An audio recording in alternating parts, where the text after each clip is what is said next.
अल्हम्दुलिल्लाह नहमदुहु व नस्तईनुहु व नस्तगफिरुहु व नु'मिनु बिही व नतवक्कलु अलैहि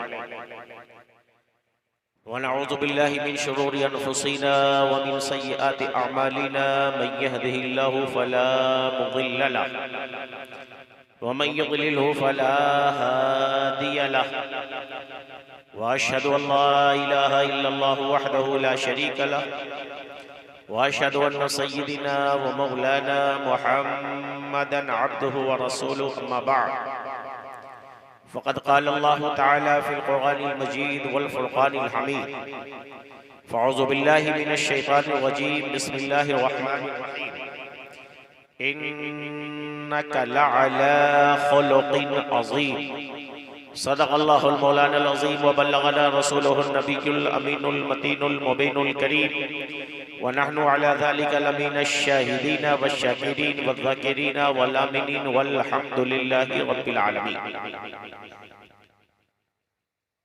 आइए मोहब्बतों के साथ सबसे पहले हम और आप दोनों आलम के ताजदार अहमद मुख्तार जनाबे मुहम्मदुर रसूलुल्लाह सल्लल्लाहु अलैहि वसल्लम की बारगाह बेकस पनाह में हदिये दरूद पाक पेश करें। पढ़ें बआवाज़ बुलंद अल्लाहुम्मा सल्लि अला सय्यिदिना मौलाना मुहम्मद व अला आलि सय्यिदिना मौलाना मुहम्मद व बारिक व सल्लिम सल्लु अलैहि सलातन व सलामन अलैका या हबीबी या रसूलल्लाह सल्लल्लाहु तआला अलैहि वसल्लम। एक मर्तबा सब मिलकर नबी और आले नबी पर दुरूद शरीफ पढ़िए। अल्लाहुम्मा सल्लि अला सय्यिदिना मौलाना मुहम्मद व अला आलि सय्यिदिना मौलाना मुहम्मद व बारिक व सल्लिम सल्लु अलैहि सलातन व सलामन अलैका या हबीबी या रसूलल्लाह सल्लल्लाहु तआला अलैहि वसल्लम। फैज़ व बरकत के वास्ते एक मर्तबा और दुरूद शरीफ पढ़ लीजिए। अल्लाहु रब्बु मुहम्मदिन सल्लल्लाहु अलैहि वसल्लम नहनु इबादु मुहम्मदिन सल्लल्लाहु अलैहि वसल्लम सल्लल्लाहु अला मुहम्मद सल्लल्लाहु अलैहि वसल्लम।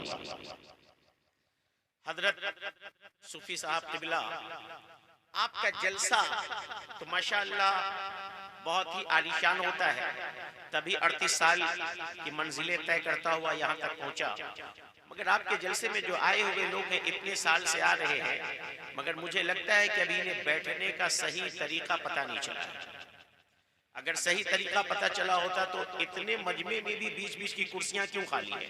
कुछ उधर बैठे हैं, कुछ उधर बैठे हैं, कुछ उधर बैठे। अरे भाई उठो पीछे की कुर्सियों को और आगे की कुर्सियों को पहले पुर करिए। जितने पीछे लोग बैठे हैं आगे आ जाइए, और जो लोग वहां पर खड़े हैं उनसे गुजारिश है कि आप लोग अंदर तशरीफ ले आइए।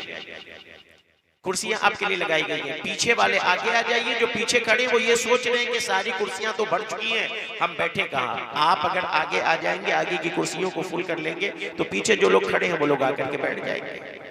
और अगर आपको ऐसे ही अच्छा लग रहा है तो फिर ऐसे ही आप तशरीफ रखिए। मेरा जो कहना था मैंने कह दिया। तो ये तैगिया यूसुफिया नातिया मुशायरा व जलसे ईद मिलादुन नबी सल्लल्लाहु अलैहि वसल्लम है। अभी आपने बड़े अच्छे अच्छे कलाम सुने हैं और हिंदुस्तान लेवल के बड़े नातखा जनाब अख्तर परवाज साहब भी आएंगे, उन्हें भी सुनेंगे। आपको कुछ बोलने की जरूरत नहीं है, बस खामोशी के साथ सुन लीजिएगा।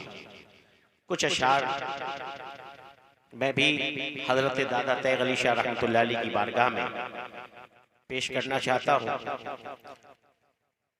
बस आप लोग खामोशी के साथ सुन लीजिए। मेरे सरकार सुरकाही का चेहरा खूबसूरत है, मेरे सरकार सुरकाही का चेहरा खूबसूरत है, मेरे सरकार सुरकाही का चेहरा खूबसूरत है, मेरे सरकार सुरकाही का चेहरा खूबसूरत है। जो उनका हो गया शैदा, जो उनका हो गया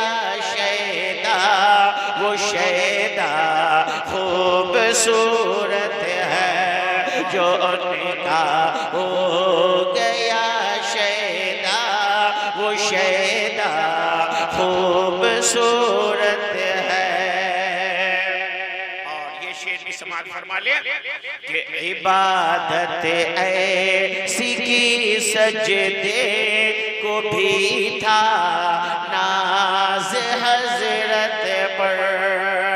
इबादत ऐसी के सजदे को भी था नाज हजरत पर। इबादत ऐसी के सजदे को भी था नाज हजरत पर। खुदा ने जो भी बख्शा, खुदा ने जो भी बख्शा है वो रुतबा खूबसूरत है। खुदा ने जो भी बख्शा है वो रुतबा खूबसूरत है। अब यहाँ पे जितने लोग आए हुए हैं और जिनके जिनके गांव में, जिनके जिनके दरवाजे पर हमारे सरकार सुल्तानी का नक्शे कदम पड़ा है, उन सब की जानिब से ये शेर है। सुभान अल्लाह। कदम जिस बस्ती में, जिस घर में भी हज़रत ने फरमाया। कदम जिस बस्ती में, जिस घर में भी हज़रत ने फरमाया। कदम जिस बस्ती में, जिस घर में भी हज़रत ने फरमाया। कदम जिस बस्ती में, जिस घर में भी हज़रत ने फरमाया। हुई उसे घर में भी बरकत, हुई उसे घर में भी बरकत। वो घरवा खूबसूरत है। हुई उसे घर में भी बरकत। वो घरवा खूबसूरत है। और आखिरी शेर समाज फरमा ले। ज़ियारत हो गई हासिल जिसे तैग़े अली शाह की। ज़ियारत हो गई हासिल जिसे तैग़े अली शाह की। ज़ियारत हो गई हासिल जिसे ज़ियारत हो गई हासिल जिसे तेरे अली शाह की। वो आँखें खूबसूरत है, वो चेहरा खूबसूरत है। वो आँखें खूबसूरत है, वो चेहरा खूबसूरत है। और मक्ता समाज फरमा ले। जो तूने मनक़बत साबिर रज़ा लिखी है क्या कहना। जी, ये हमारे जो सदर इजलास है ना, ये उन्हीं का लिखा हुआ कलाम है माशाअल्लाह। और ये हाफिज भी है, कारी भी है, आलिम भी है, शायर भी है। सुभान अल्लाह। और सिर्फ हाफिज नहीं, उस्ताजुल हुफ़ाज़ है अल्हम्दुलिल्लाह। और उस्ताजुल उलमा भी है। इनके सिंगल बॉडी पे, दुबले पतले बॉडी पे मत जाइए। जी हाँ, ये तो सरकार तैग़ अली शाह का करम है कि इन लोगों को तो वैशाली में रखा और इन्हें कह दिया कि मेरा करम और मेरी निस्बत की जितनी चीजें जाकर के बनारस वालों ने। जी हाँ, दादा तैग़ अली शाही के प्रोडक्ट है, ये भी वही जाकर के बांट रहे हैं। तो इन्हीं का लिखा हुआ कलाम है। आप लोग सोच रहे हो कि हम, अरे हम तो अली में पढ़ने वाले हैं, यह हज़रत का लिखा हुआ है और जो कुछ भी है सब हज़रत का है मेरा। इसलिए हाथ में रखे हुए कि बस सीधे ऐसे पीछे दे देना है। जिसमें कि अक्सर नादखां हजरात इस मामले में कंजूसी करते हैं, पढ़ते किसी और का है मगर नाम अपना ही लगाते हैं। मगर ये मेरी दयानतदारी के हजरत का पढ़ रहा हूँ, हजरत का नाम ही लगा रहा हूँ और बता भी रहा हूँ। तो मक्ता समात फरमा रहे,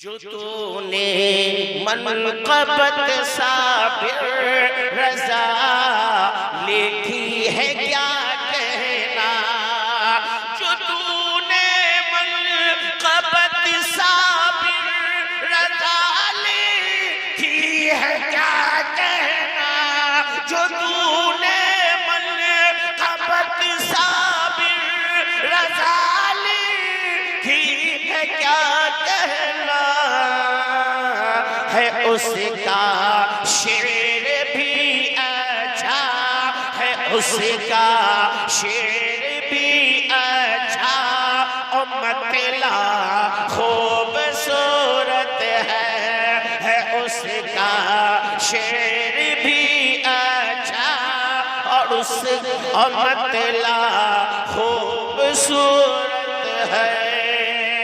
मेरे सरकार सुनका ही का चेहरा खूबसूरत है, जो उनका हो गया शैदा वो शैदा खूबसूरत है।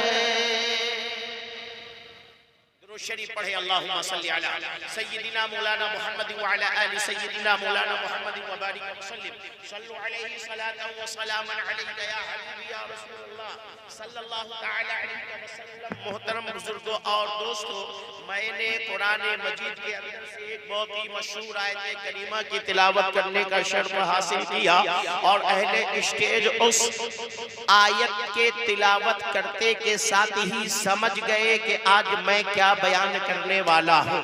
मोहतरम बुजुर्गों और दोस्तों, आपसे भी खुसूसी तवज्जो का तालिब हूँ और साथ ही साथ अहले स्टेज से भी खुसूसी तवज्जो का तालिब हूँ, इसलिए कि जिस मौजू पर मैं गुफ्तगू करने जा रहा हूँ उस मौजू उस चीज की कमी अवाम तो अवाम हमारे उलमा शूरा इनके अंदर भी है। ये बहुत ही असली चीज है, इसकी कमी है हमारे। और दूसरी बात ये कि आप तो गौर से सुनते हैं, अहले स्टेज के अंदर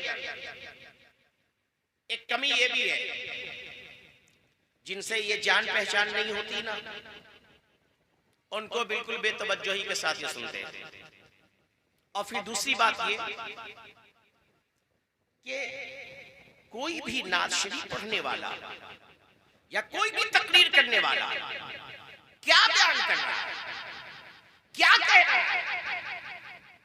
नात शरीफ पढ़ने वाला नबी की नात पढ़ रहा है और तकरीर करने वाला अल्लाह और उसके रसूल का फरमान बयान कर रहा है। फिर सुनने में बेतवज्जोही क्यों? इसका मतलब है कि आपका दिल इसके नबी से, अल्लाह के डर से खाली है, इसी वजह से बेतवज्जोही है। और फिर दूसरी बात ये कि मेरी बात को सुनो। आजकल क्या है, जब तक मुकर्रिर चीखे नहीं और शायर खींचे नहीं, तब तक लोग कहते हैं हमें मजा नहीं आया। तो मजा लेने के लिए आए हो, इसीलिए तो कल भी जाहिल थे, आज भी जाहिल।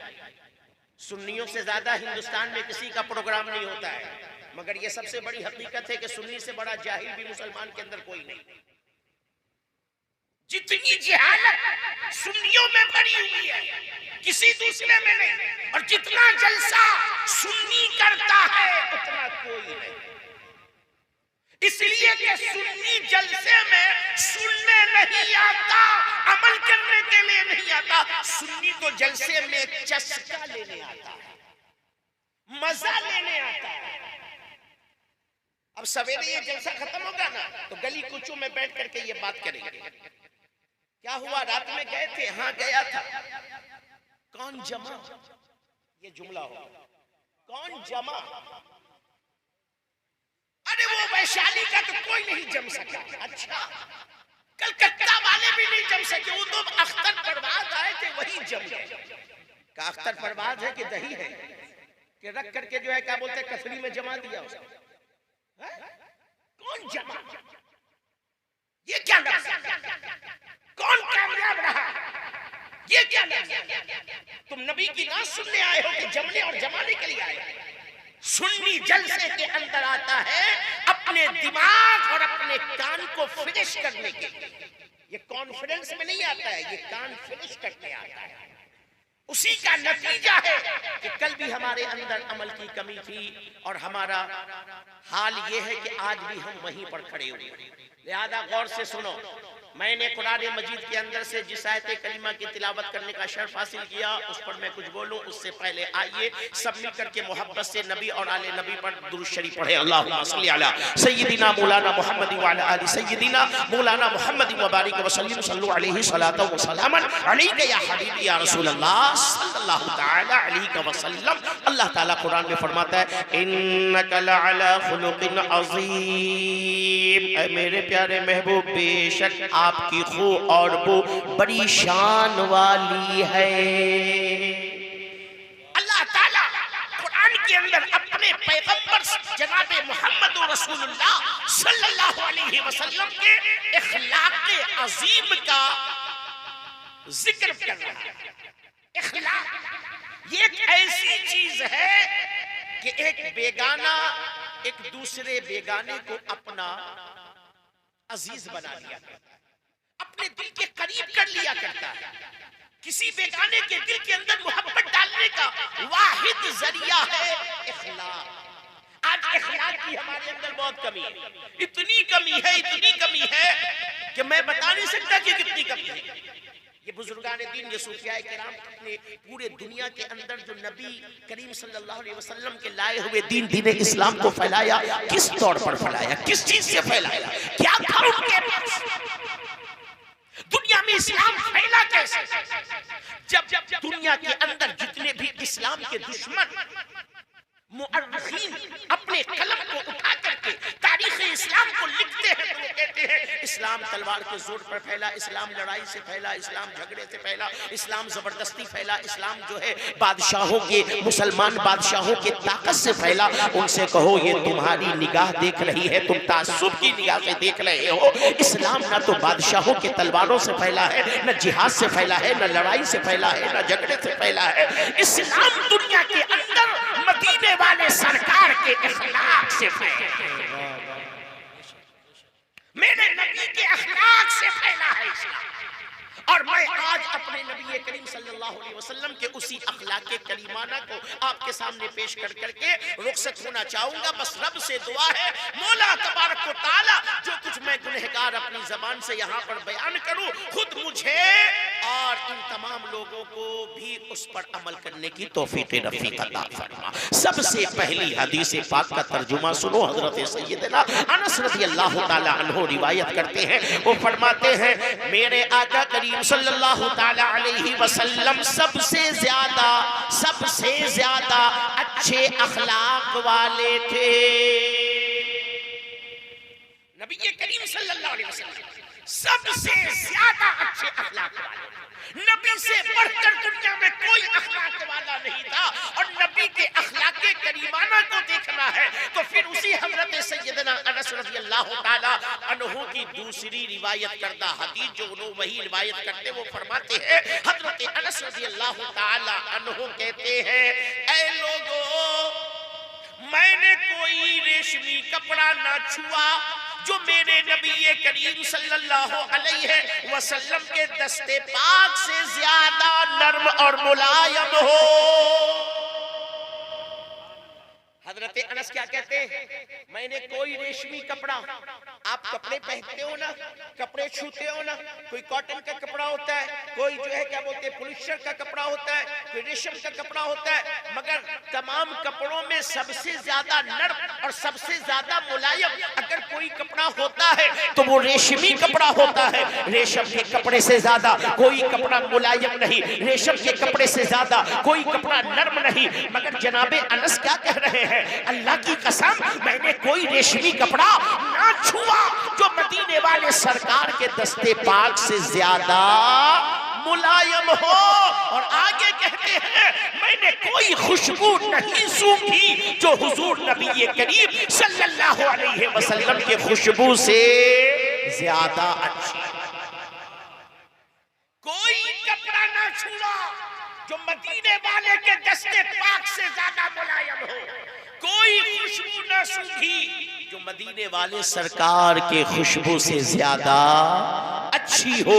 अब आगे क्या फरमाते हैं हजरत अनस कहते हैं मैंने रसूल करीम सल्लल्लाहु अलैहि वसल्लम की 10 साल खिदमत की है।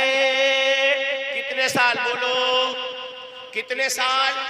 10 साल। मेरे नबी करीम सल्लल्लाहु अलैहि वसल्लम की उम्र शरीफ बज़ाहिर 63 साल है। 40 साल की उम्र शरीफ में ऐलाने नबूवत फरमाया, 13 साल मक्के में रहे, 10 साल मदीने शरीफ में रहे। उसी 10 साल में हजरत अनस जो हजरत उम्मे सुलैम के बेटे हैं, नबी करीम सल्लल्लाहु अलैहि वसल्लम के खादिम थे, जिन्हें खादिम रसूलुल्लाह कहा जाता है। हजरत अनस कहते हैं मैंने 10 साल नबी करीम सल्लल्लाहु अलैहि वसल्लम की खिदमत की है, मगर सरकार ने 10 साल में मुझे कभी उफ भी नहीं कहा। ये बहुत बड़ी बात है, ये बहुत बड़ी बात है। 10 साल खिदमत की है। 10 साल में हजरत अनस कहते हैं सरकार ने डांटना तो दूर की बात, मारना तो दूर की बात, बोलना तो दूर की बात, 10 साल में रसूलुल्लाह ने कभी मुझे उफ भी। आज जरा अपने गरीबान में हम और आप झांके, सब झांको, आप भी झांको, हम भी झांके, ये भी झांके, सारा मामला गड़बड़ नजर आ रहा है। यहां फरमा रहे हैं हजरत अनस 10 साल में कभी रसूलुल्लाह ने उफ नहीं कहा। और आज यहां पर नौजवान लोग बैठे हुए, लड़के नौजवान, अल्लाह कुरान में कहता है उफ़्फ़िल लकुम, अपने माँ बाप को उफ भी न कहना। आप क्या करते हो? रसूलुल्लाह सल्लल्लाहु अलैहि वसल्लम के खादिम कह रहे रसूलुल्लाह ने मुझे कभी उफ नहीं कहा।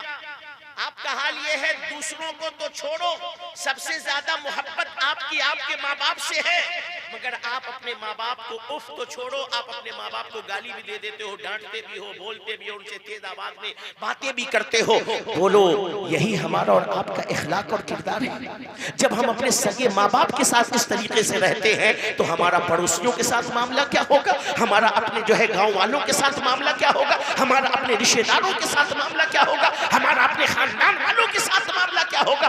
जब हम अपने माँ बाप के साथ अच्छा रिश्ता नहीं रख सकते हैं तो हम किसी और के साथ अच्छा रिश्ता कहां से रखेंगे। सीखो सरकार के नबी करीम सल्लल्लाहु अलैहि वसल्लम के अखलाक करीमाना से कि जनाब अनस कह रहे हैं रसूलुल्लाह की 10 साल खिदमत करता रहा, मगर 10 साल में रसूलुल्लाह ने कभी उफ भी नहीं कहा। और आगे फरमाते हैं कभी मुझे सरकार ने कुछ कहने के लिए कहा, मैंने नहीं किया तो नबी ने ये नहीं फरमाया ऐ अनस तुमने क्यों नहीं किया। और कभी मैंने कोई काम अपने मन से कर दिया तो सरकार ने मुझसे ये ना कहा कि तुमने ये काम क्यों किया। आज है कोई, आज है कोई? आज तो हाल अवाम का तो छोड़ो, ये पीर हजरात जो है, पीर हजरात का हाल भी बहुत बुरा हो चुका है। अवाम तो अवाम है, ये पीर साहब लोग मुरीद अगर कुछ कर दे अपने मन से तो फिर मुरीद की तो शामत ही आने वाली है। मैंने कहा था तुमसे करने के लिए, मुझसे पूछा तुमने ये क्यों कर दिया। अरे अगर आपसे नहीं पूछा और कर ही दिया तो फिर देखो कि काम गलत किया कि अच्छा किया। अगर काम अच्छा है तो डांटो मत, खुश हो जाओ, मगर है क्या मैं पीर हूं, मुझसे पूछे बगैर तुमने किया क्यों। मसला तो यहाँ पर ये है, पगड़ी हमारी ऊंची होनी चाहिए, तुमने किया क्यों। पीर हम हैं, हुक्म हम देंगे कि तुम अपने मन से करें। ये तो हाल है आज। तो मोहतरम हज़रात, ये रसूलुल्लाह सल्लल्लाहु अलैहि वसल्लम के खादिम कह रहे मैंने 10 साल काम किया सरकार के साथ, अपने मन से कर दिया। नबी ने नहीं कहा कि क्यों किया। और फरमाते हैं कुछ कहने के लिए नबी ने, कुछ करने के लिए नबी ने कहा, मगर मैं भूल गया, बच्चे थे ना, हजरत अनस बच्चे थे, कहते हैं कुछ कहने के लिए करने के लिए नबी ने कहा, मैं भूल गया नहीं किया। तो सरकार ने बाद में मुझे पकड़ के ये नहीं कहा कि अनस मैंने ये काम करने के लिए कहा था, तुमने क्यों नहीं किया। जी हाँ, तीन बातें बता रहे हैं। एक तो कह रहे कभी उफ ना कहा, दूसरे कह रहे मैंने जो कर दिया अपने मन से, तो कभी नहीं कहा कि तुमने क्यों किया अपने मन से। और कुछ करने के लिए कहा और मैंने नहीं किया, तो भी रसूलुल्लाह ने मुझसे नहीं कहा कि तुमने ये काम क्यों नहीं किया।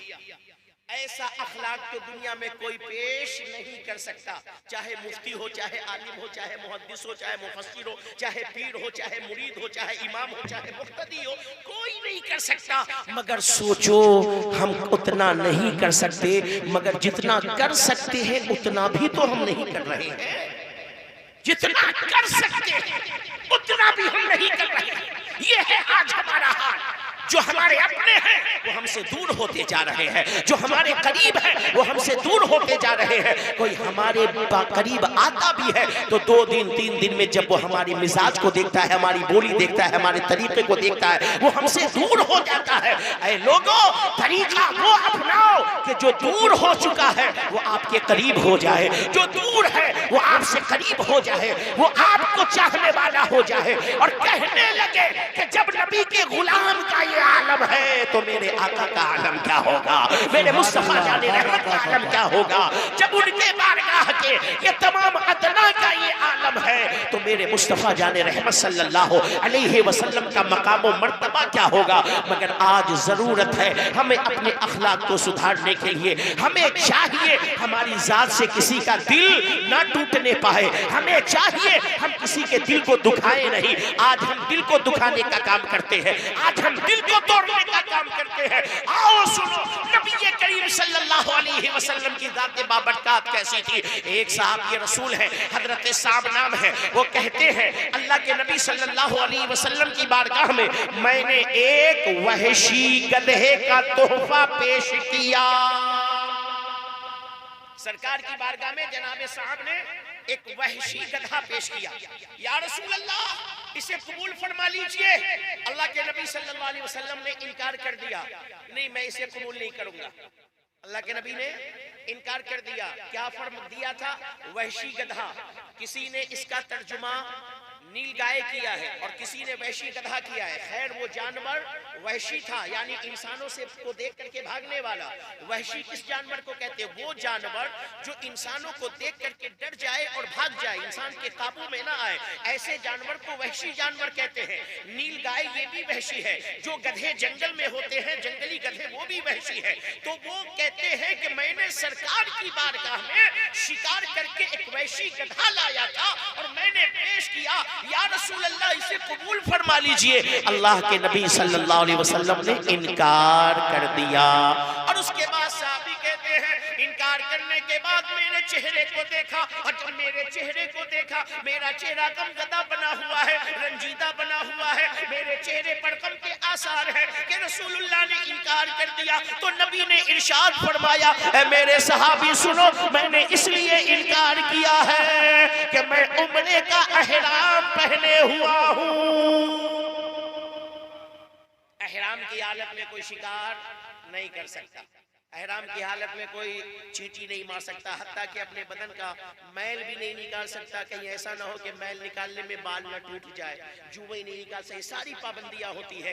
हत्ता के बास के नजदीक है कि फरमाए कि एहराम की हालत में कोई घास भी नहीं नोच सकता, पत्ते भी पेड़ के नहीं तोड़ सकता। ये तमाम चीजें मना हो जाया करती हैं। अल्लाह के नबी सल्लल्लाहु अलैहि वसल्लम की बारगाह में जब उन्होंने पेश किया था तो सरकार ने उम्रे का एहराम बांधा हुआ था और चूंकि वो वहशी था, जंगली जानवर था, शिकार करके पकड़ करके लाया गया था, इसीलिए नबी ने फरमाया वजाहत दी, ए मेरे सहाबी, दिल क्यों छोटा करता है, क्यों गमज़दा होता है? तूने ये तो देखा कि सरकार ने इनकार कर दिया है, ये नहीं देखा कि मैंने इनकार क्यों किया है। इनकार करने की वजह यह है कि मैंने उम्रे का एहराम बांधा हुआ है, इसलिए मैंने इनकार कर दिया।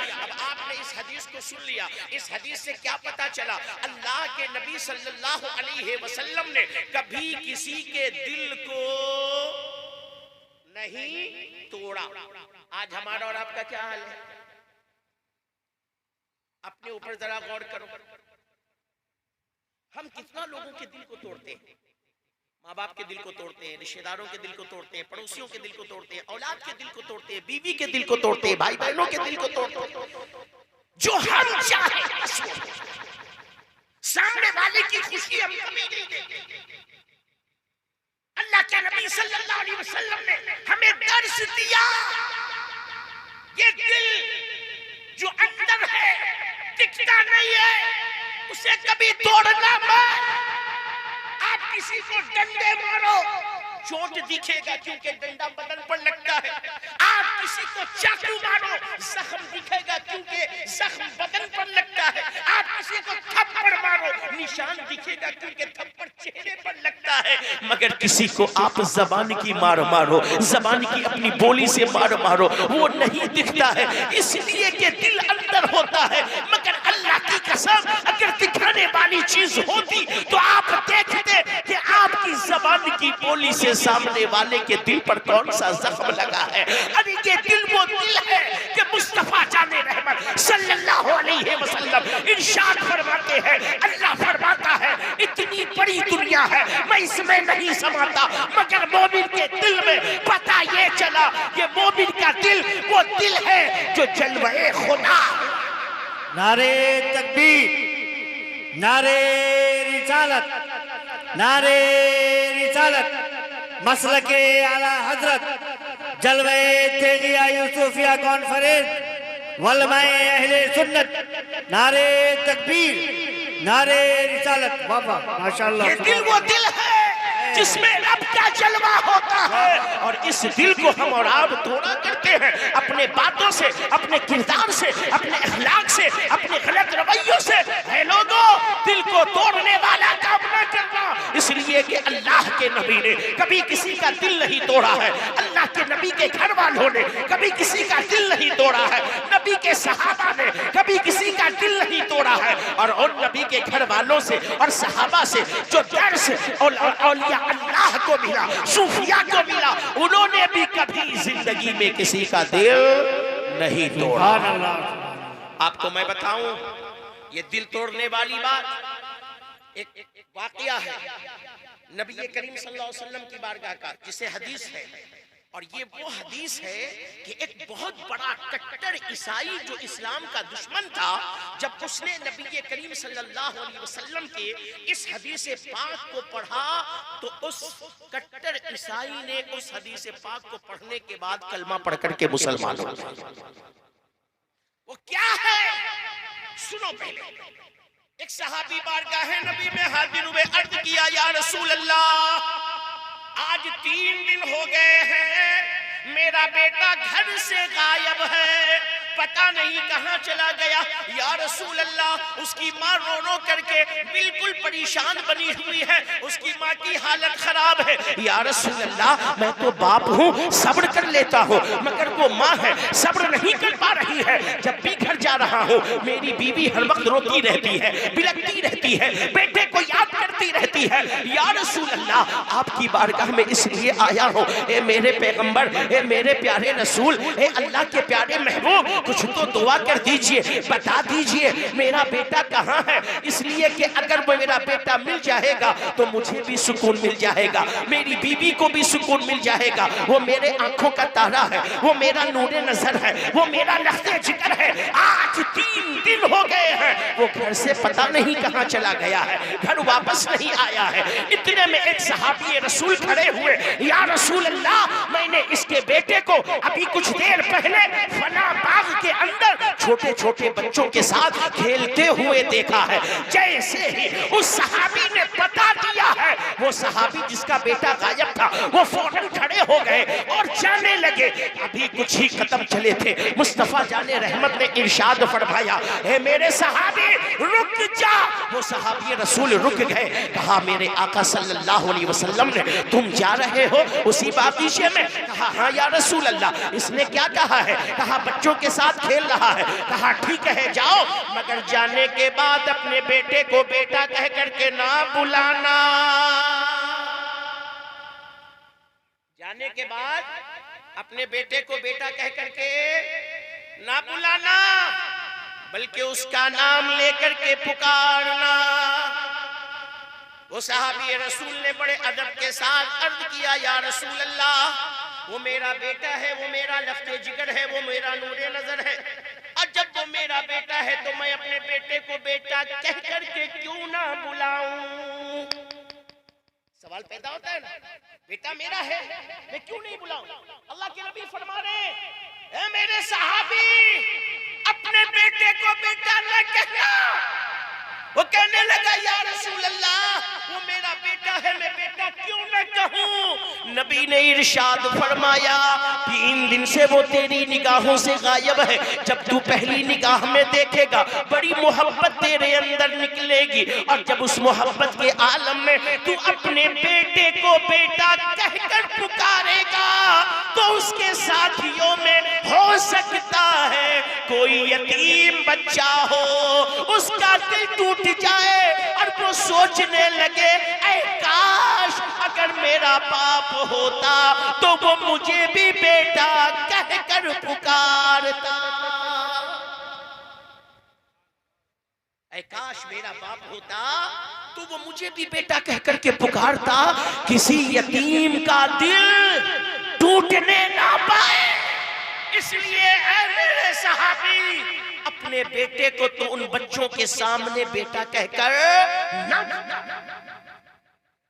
बोलो, ये दर्श कोई और दे सकता है? ये सोच, ये फिक्र किसी और की हो सकती है?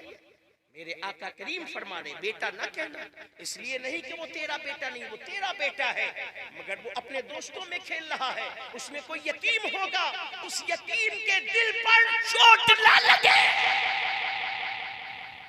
उस यतीम के दिल पर चोट ना लगे, वो ये ना सोचे कि मेरा बाप होता तो वो मुझे भी बेटा। किसी यतीम का दिल ना दुखने पाए। अब आप सोचो, अल्लाह के नबी सल्लल्लाहु अलैहि वसल्लम ने अपने सहाबी को सिर्फ इसलिए मना कर दिया कि किसी यतीम का दिल ना टूटे तेरे जुमले से। वो यतीम का दिल नहीं तोड़ रहा है, वो अपने बेटे को पुकार रहा है, मगर नबी फरमा रहे हैं, नहीं, ऐसा नहीं होना चाहिए। तू कहेगा असर किसी और पर पड़ेगा, इसलिए दिल ना टूटे। लोगों, अब सोचो कि आदमी को कहा गया यतीमों के बीच में अपने बेटे को बेटा न कह करके पुकारो, ताकि तुम्हारी मोहब्बत भरे अल्फाज से यतीमों का दिल ना दुखे। आज हम किसका किसका दिल दुखा रहे हैं, जरा सोचो और जरा अपने ऊपर गौर करो। सोचो हम आज कहां पर खड़े हैं और इस्लाम ने हमें क्या दर्श दिया, इस्लाम ने हमें क्या बताया है, और हम कहां। आज दिल लोगों का तोड़ना ये हमारा शेवा हो चुका है, हमारा तरीका हो चुका है, जिसका चाहते हैं। और तोड़ना तो दूर की बात, फिर वापस आएगा और वापस आकर के 4 लोगों के बीच में बैठ जाएगा। जानते हो, अरे आज तो फलाने को उसकी औकात बता करके आ रहा हूं, 10 लोग के बीच में ना ऐसा जलील किया हो, पूछो। अब तो कभी हमसे निगाह मिला ही नहीं सकता। तू अपने आप को शेर बन रहा है, निगाह नहीं मिला सकता, मगर ये नहीं सोचा तेरे जुमले से उसके दिल पर जो चोट लगी है और उस पर जो उसने सब्र किया है, उसकी बदौलत उसे अल्लाह ने क्या दे दिया, और तेरे गलत अल्फाज की बुनियाद पर तू कहां चला। ये कभी नहीं सोचता, ये कभी नहीं सोचता कि तेरा मकाम कहां है और उसका मकाम कहां चला गया। हाँ, और यही हाल नहीं है, ये तो खाली कमजोर और गरीब की बात नहीं। ये इमाम साहिबान लोग, यहाँ पर बहुत सारे लोग बैठे हुए हैं, इमाम साहिबान लोग तो बेचारे इस मंजिल से हर हफ्ते और हर महीने गुजरते हैं। सदर मुतवल्ली पहुंच जाएगा, जाहिल किस्म का मर्दूद कहीं का, लिखने नहीं आता है, समझा करने का ढंग नहीं आता है, मगर सदर बना हुआ है। एक आदमी कहने लगा, जानते हो ये जो है क्या बोलते हैं कि क़यामत की निशानी है, क़यामत की निशानी। और वो अपनी तरफ से जो उलमा की लगा जो है तौहीन करने के लिए। हमने कहा हाँ, ये भी क़यामत ही की निशानी है कि जाहिल लोग जो है बड़े बड़े सरदार और ओहदे पर बैठ जाए, अपने को नहीं देख रहे। अरे मौलाना साहब की बात करते हो, उनको तो मैं ऐसा बोलता हूँ अपनी उंगली पर नचा करके रखता हूँ, मगर ये नहीं सोचते कि मौलाना साहब सब्र करके कहाँ पहुंचे या तो कहाँ पहुंचा हुआ है। कोई इमाम की बेइज्जती कर रहा है, कोई मुरीद की बेइज्जती कर रहा है, कोई मुरीद अपने पीर की बेइज्जती कर रहा है, कोई किसी की बेइज्जती, और ये सोचता है कि हम बड़ा अच्छा काम कर, बड़े शेर बन गए। मगर ये सोचो सामने वाला सब्र तो कर लेता है, मगर उसके सब्र करने के बुनियाद पर आप कहां चले जाते हो, वो कहां चला जाता है। इसलिए अपने अखलाक को अच्छा करो। और सुनो, शहर मदीना शरीफ है, एक औरत मस्जिद नबवी के दरवाजे पर आकर खड़ी हो गई और कहा, या रसूल अल्लाह, अल्लाह के नबी सल्लल्लाहु अलैहि वसल्लम तशरीफ लाए। कहा, क्या बात है? कहा, या रसूल अल्लाह, सबके बीच में नहीं, कहीं किनारे चलिए, अकेले में चलिए, मुझे आपसे कुछ बात करनी है। अल्लाह के नबी सल्लल्लाहु अलैहि वसल्लम ने फरमाया, चलो, कहां चल रहा है? वो औरत आई, मस्जिद नबवी में सरकार है। कहा, या रसूल अल्लाह, अल्लाह के नबी हाजिर हो गए। कहा, क्या बात है? कहा, यहाँ पर नहीं, कहीं बाहर चलिए, अकेले में, सबके सामने में नहीं। अल्लाह के नबी सल्लल्लाहु अलैहि वसल्लम ने फरमाया, चलो। मस्जिद नबवी के बाहर में खुली जगह थी, दिन का वक्त था, दोपहर का वक्त, धूप बिल्कुल शिद्दत से।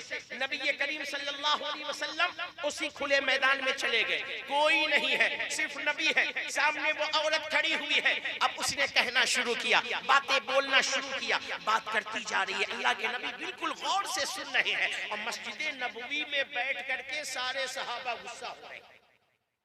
नबी सुन रहे हैं, सहाबा अंदर अंदर गुस्सा हो रहे हैं उस औरत पर और कह रहे हैं, ये तो पागल औरत है। अल्लाह के नबी सल्लल्लाहु अलैहि वसल्लम कहां इस पागल के चक्कर में पड़ गए हैं। और नबी करीम सल्लल्लाहु अलैहि वसल्लम का हाल क्या है, बिल्कुल गौर से उसकी एक एक चीज को सुनते जा रहे हैं। वो औरत बोलती जा रही है। और औरतों का तो हाल जानते हो ना, औरतों का हाल जानते हो ना, वो बोलती है तो उसका कैसेट कभी बंद होता है, कभी बंद होता है, नहीं बंद होता है। अरे औरत का तो हाल ये है कि रात में शौहर को नींद आ जाए, बीवी गुस्सा हो जाती है। देखो, हमने तो सुनते नहीं करते, सबकी सुनते हैं, हमने नहीं सुनते। औरत का ये हाल है, उसे नींद भी नहीं आती, वो बोलना चाहे तो बोलती रहे, चार लोगों के बीच में बैठ जाए तो बोलते रहे। लंदन के एक अखबार के अंदर एक ये निकला, जो सबसे बड़ा झूठ बोलेगा उसे जो है 5 पाउंड का इनाम दिया जाएगा। दुनिया से भर से लोग एक से एक झूठ बना करके भेजे, किसी को इनाम नहीं मिला। एक शख्स ने एक लिख करके भेजा कि मैंने देखा 5 औरत बैठी हुई थी, अब पांचों की पांचों चुप थी। 5 औरत बैठी थी, अब पांचों की पांचों चुप थी। कमेटी वालों ने कहा 5 लाख का पौंड इसी को दिया जाए। ये सबसे बड़ा झूठ है, ऐसा हो नहीं सकता है। 5 औरत कहीं पर बैठी और उसकी जबान बंद हो सकता है? अरे औरत तो उस जात का नाम है कि ये मैयत में जाती है तो वहां तो जबान बंद ही नहीं होती है, गम में इसकी जबान बंद ना हो, और ऐसे अकेले में बैठ करके जबान बंद हो सकती है।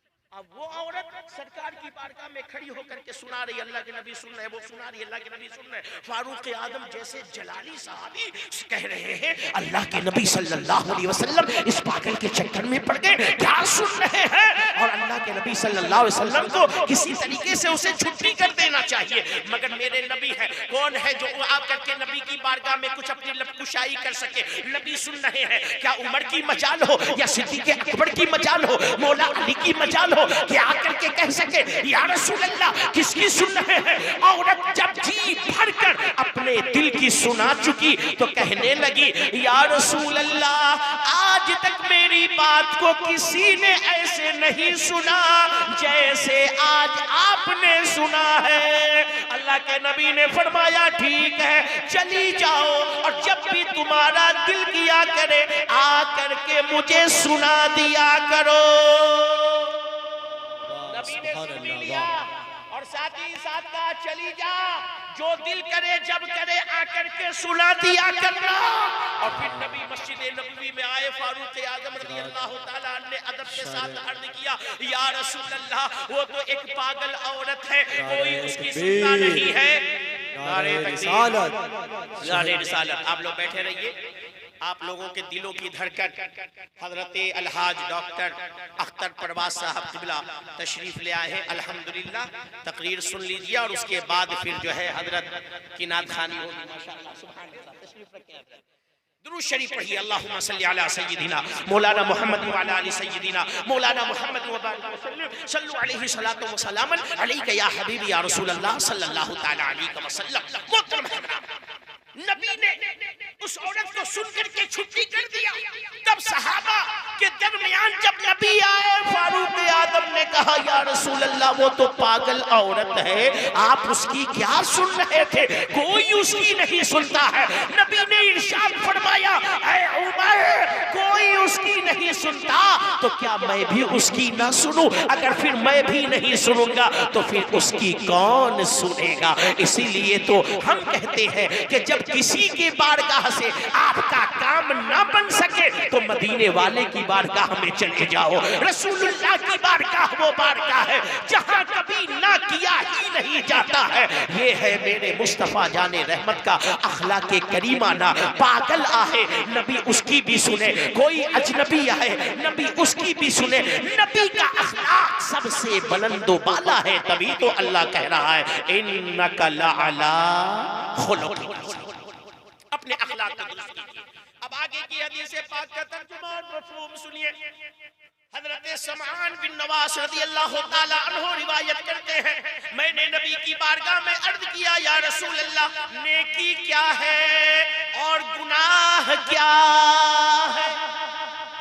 दो सवाल, नेकी क्या है और बोलो गुनाह क्या है? नेकी क्या है और गुनाह क्या है? बहुत इस मसले में आप लोग गलती खुद करते हो, परेशान इमाम साहब को करते हो। इमाम साहब क्या बात है, मुझसे ऐसा ऐसा हो गया। इमाम साहब ने कहा तो तुमने गुनाह किया, तो उसी पर खामोश नहीं रहेगा। आज के लोग इतने ज्यादा कहेंगे इमाम साहब हमने ऐसा नहीं किया था, ऐसा किया। यानी वो चक्कर में रहता है कि कहीं से हमारे गुनाह को इमाम साहब कह दे कि नहीं तुमने बड़ा अच्छा काम किया। ये मसला पूछने नहीं आता है, इमाम साहब को मसला बताने आता है। अंदाज ऐसा होता है कि ये इमाम साहब से पूछने नहीं आया, इमाम साहब को ये उल्टा बताने के लिए आया है। मोहतरम बुजुर्ग और दोस्तों, सहाबा ने अर्ज किया था, नबी ने जवाब दिया था 2 जुमले के अंदर, उसको सुन लो। आज से आपको मसला खुद पता हो जाएगा कि हमने गुनाह किया है कि हमने नेकी की है। अल्लाह की नबी की बारगाह में साहबी ने अर्ज किया या रसूल अल्लाह, गुनाह क्या है और नेकी क्या है? नबी ने इरशाद फरमाया, नेकी नाम है हुस्ने अखलाक। नेकी किस चीज का नाम है? बोलो हुस्ने अखलाक का। नेकी किस चीज का नाम है? हुस्ने अखलाक का। आपने समझा नहीं होगा तो समझ लो और ज्यादा से अच्छा। आप घर से निकले अपनी दुकान चलने के लिए, रास्ते में कोई आदमी मिल गया, बड़ा रंजीदा था, बड़ा ही गमजदा बना हुआ था, चेहरा उतरा हुआ था। आप दुकान में थे, जल्दी में थे, मगर आप वहीं पर रुक गए। रुकने के बाद कहा अस्सलामु अलैकुम। क्या कहा आपने? बोलो अस्सलामु अलैकुम। कहते हैं आप लोग तो चेहरा भी पहचान करके जो सलाम करते हैं। इमाम साहब को सलाम करता है, मौजिन साहब को कोई सलाम नहीं करता है। इसको क्या सलाम करें, ये तो मौजिन है मस्जिद का। इमाम साहब अस्सलाम वालेकुम। मुफ्ती साहब हो तो फिर इमाम साहब को भूल जाता है, इसको क्या सलाम करें? तो मुफ्ती साहब बड़े इमाम साहब है, उनको हम सलाम करेंगे। आप तो चेहरा पहचान करके सलाम करते हो। गरीबों को देखते हो तो सलाम नहीं करते हो, अमीरों को देखते हो तो सलाम करते हो। एक आदमी गया मिठाई की दुकान पर, कहा कि मुझे मिठाई बांटनी है। तो कहा क्या चाहिए? कहा मिठाई चाहिए। कहा कै तरह की मिठाई? कहा 2 तरह की मिठाई दो। कहा क्या? कहा कि 5 किलो संपपड़ी दो और 5 किलो जो है काजू की बर्फी दो। अरे भाई जब बांटनी है तो 2 तरह का क्यों बांटोगे? कहा जो लोग मुझको सलाम करते हैं उनको संपपड़ी बांटूंगा, और जिनको मैं सलाम करता हूं उनको बर्फी बांटूंगा। जो लोग मुझको सलाम करते हैं उनको मैं संपपड़ी बांटूंगा, और जिनको मैं सलाम करता हूं उनको काजू की बर्फी बांटूंगा। आज तो हाल ये है, आप किसी को तोहफा भी देते हो तो मुंह देख करके देते हो, इनाम भी देते हो तो मुंह देख करके देते हो। वैशाली वाले को 10-10 का नोट दिया, देखो अख्तर फरमास सबको 50 का नोट छपाएगा। ये बढ़ते हैं ना पढ़ने वाले, ये हाल है पब्लिक का। हाँ हजरत आप गुस्सा मत करिए, बड़ा नाम है, बड़ा दर्शन है, ये आवाम भी बेकार हो चुकी है। इमाम साहब से 1 हफ्ता मुसाफा नहीं करेगा, पीर साहब कहीं का आ जाए, 1 नंबर का जाहिल पीर हो, उससे भी 500 रुपया लेकर के मुसाफा करेगा। इमाम को कभी मुसाफा किया? जो 5 टाइम नमाज पढ़ता है, पढ़ाता है, और जो अल्लाह की बारगाह में आपके नमाज का वकील है, कभी उसको मुसाफा करते हो? कभी उसका भी हाथ चूमते हो? जिस इमाम के पीछे नमाज पढ़ते हो, कभी तौफीक होती है कि आज जो है घर के अंदर कुछ अच्छा बना है तो जाके इमाम साहब को दावत करते? कभी इमाम साहब का हाथ चूमा, कभी इमाम साहब को नजराना दिया? तो आप लोग तो हाल ये है कि चेहरा देख करके सलाम, चेहरा देख करके नजराना, चेहरा देख करके हर काम, ये छोड़ो। 2 रंगी मत बनो, 1 रंगी बनो। एक रंग दो रंगी छोड़ दे, एक रंग हो जा, सरासर संग हो जा या मोम हो। तो सलाम चेहरा देख करके न किया करो, सलाम मुसलमान देख करके किया करो। आने वाला मुसलमान है, सलाम कर चेहरा देख करके नहीं। तो सलाम की बात आ गई तो मैंने कह दिया, वरना हाल क्या है मैं बता रहा था। हुस्ने अखलाक, आप निकले रास्ते में एक आदमी मिल गया, आप उसको देखिए बड़ा चेहरा गमजदा, आप जल्दी में तो फिर भी रुक गए, अस्सलाम वालेकुम खैरियत है ना, क्या बताएं। अब वो जैसे ही बोलना शुरू किया, दो जुमले बोले, आपने कहा कोई बात नहीं, अल्लाह बहुत बड़ा है, अल्लाह अपने सरकार अपने महबूब के सदक़े में आप पर जरूर करम फरमाएगा, घबराइए मत, बुजुर्गों का करम होगा, जरूर करम हो जाए। अब वो आदमी आपके ये चंद जुमले से इतना खुश हो गया कि उसका चेहरा मुरझाया, बता दिया आपने उसको कुछ नहीं, बस मुस्कुरा करके थोड़ी देर आप उससे बात कर लिए, उसके दिल को सुकून मिल गया, चेहरे पर जो है उसके मुस्कुराहट पैदा हो गई। ये क्या है? इसी का नाम हुस्ने अखलाक है। आप जा रहे थे, एक नाबीना आदमी गुजर रहा था और गिरने वाला था गड्ढे में, आपने गाड़ी रोक करके फौरन उसके हाथ को पकड़ लिया, उसे सड़क पार करवा दिया। ये क्या है? ये हुस्ने अखलाक है। एक आदमी लंगड़ा था, अपने सामान को लेकर के जा रहा था, बड़ी तकलीफ में था, आपने उसके सामान को उठा लिया, उसकी मंजिल तक पहुंचा दिया, ये आपका हुस्ने अखलाक है। आपको पता चला पड़ोसी बीमार है, चले गए उसको देखने के लिए, जाकर के थोड़ी देर बैठ गए, दुआ दे दिया, ये आपका हुस्ने अखलाक है। आपको पता चला फला परेशान हाल है, आप उससे मिलने के लिए गए, बहाने बहाने से उसे कुछ नजराना दे दिया, ये आपका हुस्ने अखलाक है। कोई आदमी दवा की जरूरत में था मगर दवा नहीं खरीद पा रहा था, आपने उसे दवा दिला दिया, ये आपका हुस्ने अखलाक है। आपके दरवाजे पर कोई आदमी आया और आने के बाद भी खड़ा ही हुआ था, आपने कहा भाई बैठ जा, बातें बाद में होंगी, पहले पानी पी ले, ये आपका हुस्ने अखलाक है। तो नबी फरमाते हैं नेकी हुस्ने अखलाक का नाम है। हर अच्छा काम जो तुम करते हो वही नेकी है, हुस्ने अखलाक जो है वही नेकी है। और आगे फरमाया हर वो काम जो तेरे दिल के अंदर खटके और जिसको करने के बाद किसी और को ये बात पता ना चले, ये तुझे नापसंद हो, इसी को गुनाह कहते हैं। और गुनाह करने के बाद किसी का दिल सुकून में नहीं रहता है। नेकी आदमी खुल करके करता है, गुनाह आदमी छुप करके करता है। नेकी में एक रियाकारी भी होती है, जब आदमी नेकी कर लेता है ना, उसके दिल में एक जज्बा पैदा होता है, किसी तरीके से ये लोगों को मालूम हो जाए। नेकी में ये खासियत है, नेकी करने वाला चाहता है मेरी नेकी का पता चल जाए, मगर गुनाह करने वाला कभी नहीं चाहता कि मेरे गुनाह का पता किसी को चले, किसी को ना पता चले। तो नबी ने फरमाया वो काम जिसको करने पर तेरा दिल खटकता हो, तेरा दिल परेशान होता हो, तेरे दिल के अंदर बेचैनी पैदा होती हो और तुझे वो बात कोई और जान जाए, ये नापसंद हो, इसी को गुनाह कहते हैं। और हुस्ने अखलाक का नाम नेकी है। अब एक और हदीस पाक सुनो, मगर उससे पहले दरूद शरीफ सुनाओ। अल्लाहुम्मा सल्ली अला सय्यिदिना मौलाना मुहम्मद व अला आलि सय्यिदिना मौलाना मुहम्मद बारिक वसल्लिम सल्लु अलैहि सलातो व सलामन अलैका या हबीबी या रसूलल्लाह सल्लल्लाहु तआला अलैहि वसल्लम। हजरत अबू हुरैरा रज़ियल्लाहु तआला अन्हु रिवायत करते हैं, नबी की बारगाह में अर्ज किया, या रसूल अल्लाह, वो कौन सा अमल है जिसकी बुनियाद पर लोग कसरत के साथ जन्नत में जाएंगे? हम लोगों के जलसे में तो जन्नत जो है टोकरी में रख करके एकदम फुट करके भाव बेची जाती है। जितना आता है सब सोचता है कि हाँ आज तो रात में जलसा सुन लिया, अब तो सीधे जन्नती ही है। अमल कुछ नहीं करेगा मगर जन्नत में जाएगा। नमाज एक वक्त की नहीं पढ़ेगा मगर जन्नत में जाने का दावा है। जन्नत की कुंजी क्या है? क्या है जन्नत की कुंजी? बोलो, नमाज है। कितने लोग आए हो नमाज पढ़ करके? अभी हाथ उठवा दो ना तो 3 हिस्से लोगों का हाथ नीचे गिरा रह जाए। ये आशिकों की मजलिस है। जी हाँ, मैं तो नहीं कहता मगर हमारे मद्दाहाने रसूल, अरे आप लोग तो आशिक मुस्तफा सुभान अल्लाह ना कहोगे, कहो सुभान अल्लाह तभी तो आगे बढ़ोगे। और आप भी अपने हाथों को उठा करके कहते हो ये मेरा हाथ मीनार है, ये मेरा सर गुंबदे खतरा है।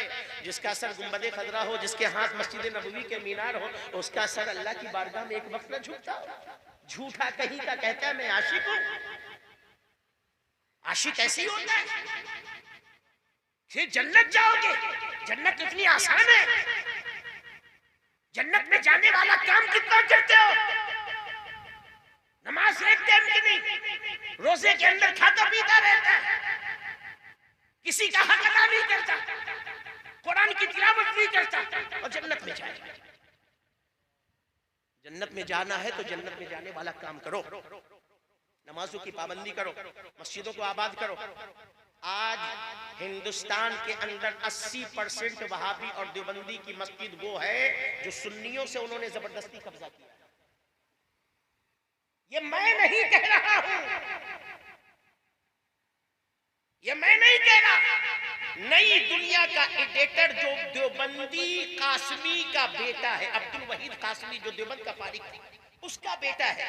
नई दुनिया का एडिटर खालिद मुस्तफा सिद्दीकी जो है, वो ये कहता है 80% देवबंदियों की मस्जिद सुन्नियों से कब्जा की हुई है। क्यों कब्जा किया देवबंदियों ने सुन्नियों की मस्जिद? इसलिए कि सुन्नी नमाज पढ़ने जाता नहीं है। अगर हम नमाज पढ़ते, नमाज पढ़ने जाते, तो इन देवबंदी बदअकीदों की मजाल क्या थी कि हमारी मस्जिद में कब्जा करते? हम गए नहीं, वो एक अंदर आया, दूसरे को बुलाया, तीसरे को बुलाया, और उसके बाद पहले क्या किया? इमाम साहब नहीं है, मैं ही पढ़ जाता हूं। इमाम साहब नहीं है, मैं ही पढ़ जाता हूं। सुन्नी ना नमाज पढ़ता है और अगर मस्जिद में जाता है तो इमाम की गैर मौजूदगी में इतना भी उसे शऊर नहीं है कि नमाज ही पढ़ा सके, तो कब मैं पढ़ा देता हूं, क्योंकि वो 40 दिन के चिल्ले वाला मौलवी तो बन करके आ ही चुका था, बढ़ गया। अब हर नमाज के बाद उसी को लोग आगे बढ़ा, इमाम साहब नहीं, आप ही बढ़ जाएंगे। और कुछ दिन के बाद बढ़ते बढ़ते क्या किया? 2 को और बुलाया, 3 को और बुलाया, इमाम को हटा करके अपना इमाम रख लिया, तबलीगी जमात आने लगी। ऐ सुन्नियों, अगर आज हम नमाजी होते, नमाज पढ़ रहे होते, तो हमारी मस्जिदों में देवबंदी और वहाबी का कब्जा नहीं हुआ, मगर हम मस्जिद में जाते हैं। तो नमाज की पाबंदी करो। अल्लाह के नबी की बारगाह में पूछा, या रसूल अल्लाह, वो कौन सा अमल है जिसकी बुनियाद पर लोग कसरत के साथ जन्नत में जाए? कसरत के साथ जन्नत में जाने वाला अमल कौन सा? अल्लाह के नबी सल्लल्लाहु अलैहि वसल्लम ने इरशाद फरमाया, सबसे ज्यादा जिस अमल की बुनियाद पर लोग जन्नत में जाएंगे वो है खौफे खुदा और हुस्ने अखलाक। खौफे खुदा और हुस्ने अखलाक। खौफे खुदा कितने लोगों के दिल में है, जरा बताइए तो। दिल में खौफे खुदा है? अभी हम बनारस के अंदर लोगों से बोले दिल में खौफे खुदा है, तो कहा कि हाँ। हमने कहा अगर खौफे खुदा है तो योगी से काहे डरते? योगी का डर तो खाली यूपी वालों को है, और मोदी का डर तो पूरे हिंदुस्तान वालों को है, पूरे हिंदुस्तान वालों। और कहता हम अल्लाह से डरते हैं। अल्लाह से डरो, ये दुनिया वाले आपका कुछ नहीं कर सकते हैं। अल्लाह से डरो, जो रोजी अल्लाह ने लिख दी है वो आपके मुंह में जा करके रहेगा, कोई छीन नहीं सकता। और जो अल्लाह ने आपके लिए नहीं लिखा है, कोई भी आ जाए वो आपको दे नहीं सकता है। न वक्त से पहले मौत आ सकती है, न वक्त से पहले कोई आपका कुछ बिगाड़ सकता है। इसलिए ये जान लो, हम मुसलमान हैं, मौत आ गई तो हमें कोई बचा नहीं सकता, और अगर हमारी मौत नहीं है तो हमें कोई मार नहीं सकता है, कोई मार नहीं सकता है। इसलिए किसी से डरो नहीं, डरना है तो अल्लाह से डरो। जब लोग अल्लाह से डरते हैं तो अल्लाह की सारी ममलिकत जो होती है ना, सारी खुदाई वो उस अल्लाह से डरने वाले से डरा करती है। आप बोलो, आप अपने कब्रिस्तान में जाते हो, नहीं डरते हो। किसी की मैयत को देखते हो, नहीं डरते हो। किसी के मजार पर, कब्र पर चले जाते हो, नहीं डरते हो। मगर सरकार यूसुफ की बारगाह में जाते हो, आज भी डरते हो। सरकार सुल्तानी की बारगाह में जाते हो, आज भी डरते हो। सरकार सिन्हा की बारगाह में जाते हो, आज भी डरते हो। आला हजरत की बारगाह में जाते हो, आज भी डरते हो। हजरत गरीब नवाज की बारगाह में जाते हो, आज भी डरते हो। क्या वजह है? अल्लाह वालों की बारगाह में जाने वाला कल भी उनसे डर रहा था, आज भी डर रहा है। आवाज यही आएगी, नादान इससे इसलिए डर रहे हैं क्योंकि इन्होंने सारी जिंदगी किसी का खौफ नहीं किया। ये डरे तो सिर्फ अपने परवरदिगार से डरते हैं, अल्लाह से डरते। फरमाया सबसे ज्यादा जन्नत के अंदर खौफे खुदा की बुनियाद पर लोग जाएंगे। एक इंसान सारी जिंदगी गुनाह करता रहता है, सारी जिंदगी नाफरमानी करता रहता है, गलती पर गलती करता है, खता पर खता करता है, है, जुर्म पर जुर्म करता है। हजरत मौलाना साबिर साहब बयान करते रहे, नहीं सुधरा। सूफी अख्तर साहब बयान करते रहे, नहीं सुधरा। ये उलमाए किराम की जमात समझाती रही, नहीं सुधरा। यहाँ तक के हाथ पैर में ताकत न रही, बिस्तर पर गिर गया, उठने की ताकत नहीं है, बोलने की ताकत नहीं है। ऐसे वक्त में वो बंदा जब देखता है अब तो ना हाथ काम कर रहा है, ना तो जबान काम कर रही है मेरी, ना तो बदन में ताकत है, अब करूं तो क्या करूं। उस वक्त में अपने दिल ही दिल में कहता है, ए मेरे परवरदिगार, अब तेरी बारगाह में आने का वक्त हो गया है। मौला मैंने तो सारी जिंदगी नाफरमानी की है, गुनाह किए, खता किए हैं, जुर्म किए हैं। परवरदिगार कौन सा मुंह लेकर तेरी बारगाह में आऊंगा। मौला अब तो बोलने की भी ताकत नहीं है, मगर दिल में खौफे खुदा पैदा हो गया, डर रहा है। उसी डर के आलम में अपनी आंखों को रब की बारगाह में उठा करके कहता है, मौला मुझे बख्श दे, मुझे माफ कर दे। अल्लाह इतना करीम है कि उस बिस्तर पर पड़े हुए कमजोर नातमा गुनहगार इंसान की जब वो अपनी निगाहों से भी रब की बारगाह में रब से डर कर दुआ कर देता है, अल्लाह उसकी सारी जिंदगी के गुनाहों को माफ। नारे तकबीर, नारे रिसालत, मसलके आला हजरत फैजान सरकार सुरकाही, जलवाए तेगिया यूसुफिया कॉन्फ्रेंस। सबसे ज्यादा जन्नत में दो वजह से, दो अमल से लोग जाएंगे। एक तो ये कि खौफे खुदा, खौफे खुदा अल्लाह का डर, और दूसरे फरमाया हुस्ने अखलाक। अब हुस्ने अखलाक से लोग जन्नत में कैसे जाएंगे। हजरत अल्लामा साबिर साहब आपके इलाके के हैं। हजरत अल्लामा साबिर साहब बड़े नेक, बड़े अच्छे आदमी हैं। मैंने आपको पहले ही बताया, हाफिज भी है, कारी भी है, आलिम भी है, शायर भी है, मुकर्रिर भी है, नातखा भी है, अनाउंसर भी है। सुभान अल्लाह, ऑलराउंडर है ये। हमारे यहाँ अलजामियतुल हमीदिया शकर तलाब जो फैजाने रजा और फैजाने हमीदिया से चला करता है, उसमें जब तक अनाउंसर ना आवे तो हजरत खड़े होते हैं, और अगर रात भर अनाउंसर ना आए, आकर तारीख लेकर के कैंसिल कर दे तो भी हमें कोई गम नहीं हुआ करता, क्योंकि हजरत अल्लामा साबिर साहब हमारे पास हुआ करते हैं। हाँ, शायर ना आवे तो भी कोई गम नहीं, हजरत है। मुकर्रिर ना आवे तो भी कोई फिक्र नहीं, क्योंकि हजरत है। सुभान।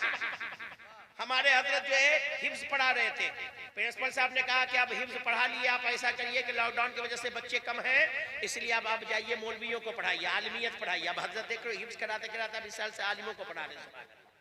तो हमारे अल्लाह आदमी है। तो मैं एक मिसाल दे रहा हूँ, मिसाल समझो, वरना वहाँ किसके साथ क्या होने वाला है अपने ना अंजाम को कोई जानता है, ना अपने जो है क्या बोलते हैं कि उसको जानता है कि हमारा अंजाम का, हमारा खात्मा कैसे होने वाला है।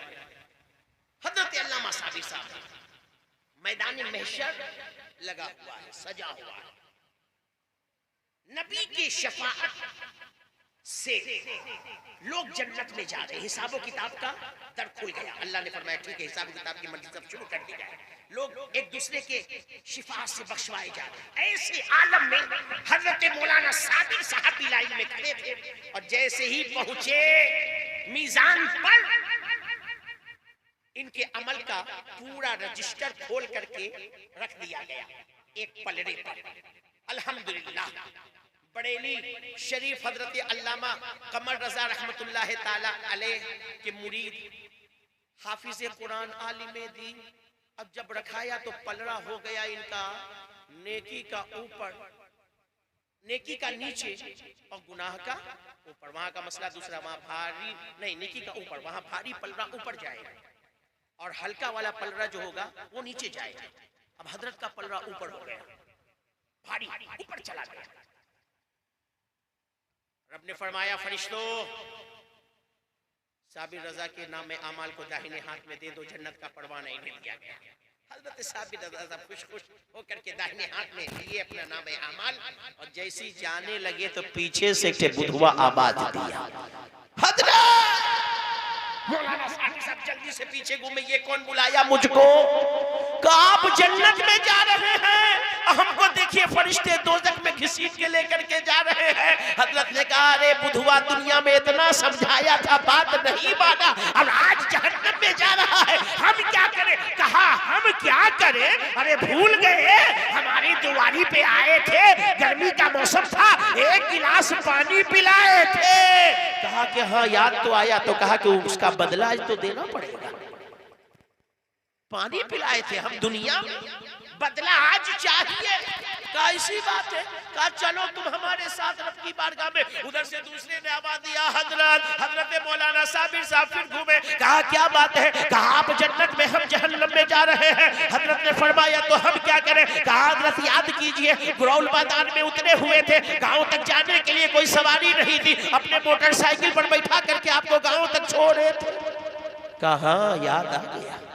उधर से तीसरे ने आवाज दी हजरत का क्या है? कहा आप जन्नत में, हम जहन्नम में। अरे याद कीजिए बनारस के अंदर मस्जिद में अकेले पड़े हुए थे, बीमार थे, कोई आपको दवा ला करके देने वाला नहीं था। हम आए तो आपके लिए दवा लेकर के आए थे, आप उसी दवा को खाए, अल्लाह ने आपको अच्छा कर दिया। कहा हाँ मुझे याद है। कहा हजरत, कहा आप तू कौन है? कहा याद कीजिए कि एक मर्तबा आप बहुत परेशान थे, घर से अम्मा पैसा भेजने में लेट कर दिए थे, तो मैंने 100 रुपए आपको नजराना दिया था, तो आप अपने 1 महीने का खर्चा चलाए थे पढ़ाई के जमाने में। कहा हाँ मुझे याद है। इसी तरीके से एक आदमी आगे आता रहा और कहता रहा मैंने पानी पिलाया, मैंने वजू का पानी दिया, मैंने खाना खिलाया, मैंने नजराना दिया, मैंने दवा ला करके दी, मैंने खिदमत की है। एक बड़ा मजमा तैयार हो गया। अल्लामा साबिर रजा साहब ने कहा हाँ मुझे याद है, चलो तुम सब मेरे साथ चलो। रब की बारगाह में पहुंचे। ए मौला, ये वो लोग हैं जिन्होंने दुनिया में मेरे साथ हुस्न अखलाक किया था,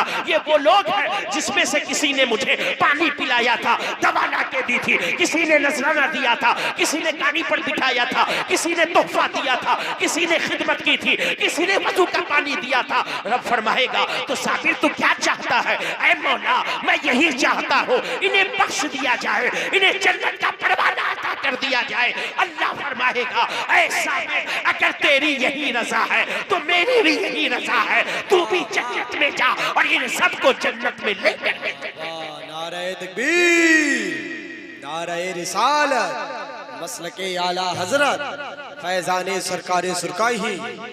इसे कहते हैं हुस्न अखलाक। और इसीलिए नबी ने फरमाया सबसे ज्यादा जन्नत में लोग जिस अमल से जाएंगे वो हुस्न अखलाक की बुनियाद।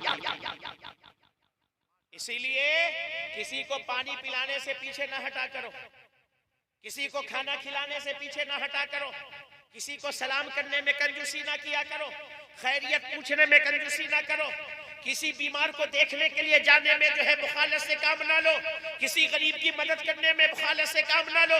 दुनिया में जो भी अच्छाई किए रहोगे और करने के बाद बदला भी लेने की दिल में आरज़ू ना रखना। बदला दुनिया में ले लोगे तब तो मामला ही काम खत्म हो जाएगा। करके भूल जाना, यही दुनिया में किया हुआ कल आखिरत के मैदान में काम आएगा।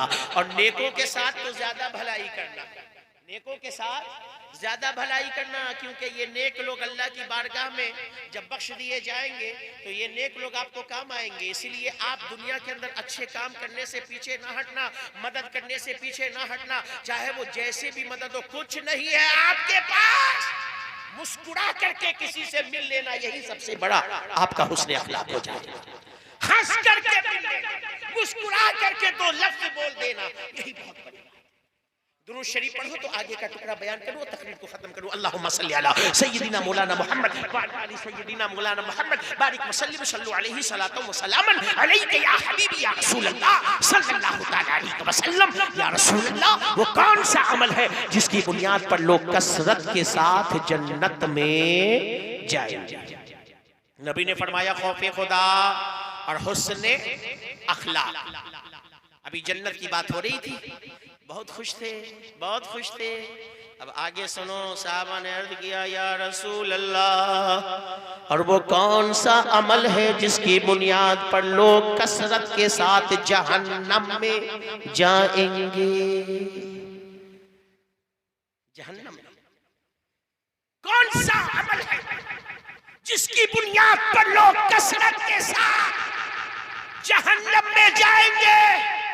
नबी ने इरशाद फरमाया, लोग जिस अमल की बुनियाद पर कसरत के साथ जहन्नम में जाएंगे पहला गुनाह तो जबान से है, दूसरा शर्मगाह से है। जबान और शर्मगाह, ये दो चीज की बुनियाद पर लोग कसरत के साथ जहन्नम में जाएंगे। जुबान, और जुबान का ताल्लुक किससे है? हुस्न अखलाक से। जुबान का ताल्लुक किससे है? हुस्न अखलाक से। जबान, अपनी जबान को सुधार। आज जुबान का हाल क्या है? मैं क्या कहूं, हक बात यह है, न उस्ताद की जुबान शागिर्द के हक में अच्छी है, न शागिर्द की जुबान उस्ताद के हक में अच्छी है, न पीर की जुबान मुरीद के हक में अच्छी है, न मुरीद की जुबान पीर के हक में अच्छी है, न मुक्तदी की जुबान इमाम के हक में अच्छी है, न इमाम की जुबान मुक्तदी के हक में अच्छी है। सबकी जबान से सबको तकलीफ है।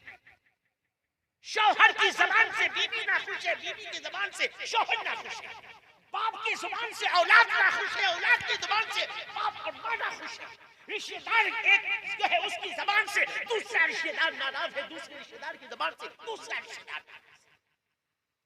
ये जुबान को क्या समझते हो आप लाख नमाज पढ़ो, कुरान पढ़ो, अच्छे काम करो, मगर जुबान अगर आपकी अच्छी नहीं है तो ये जुबान आपको घसीट करके जहन्नम के गड्ढे में गिरा देगी। आज जुबान हमारी अच्छी नहीं है, आज हमारी जुबान तलवार से ज्यादा तेज काम कर रही है, तलवार से ज्यादा तेज।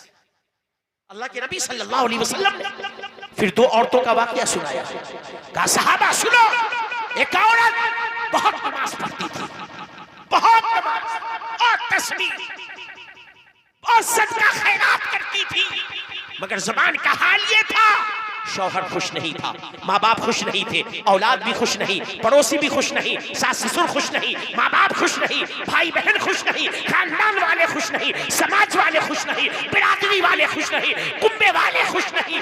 हाल क्या हुआ?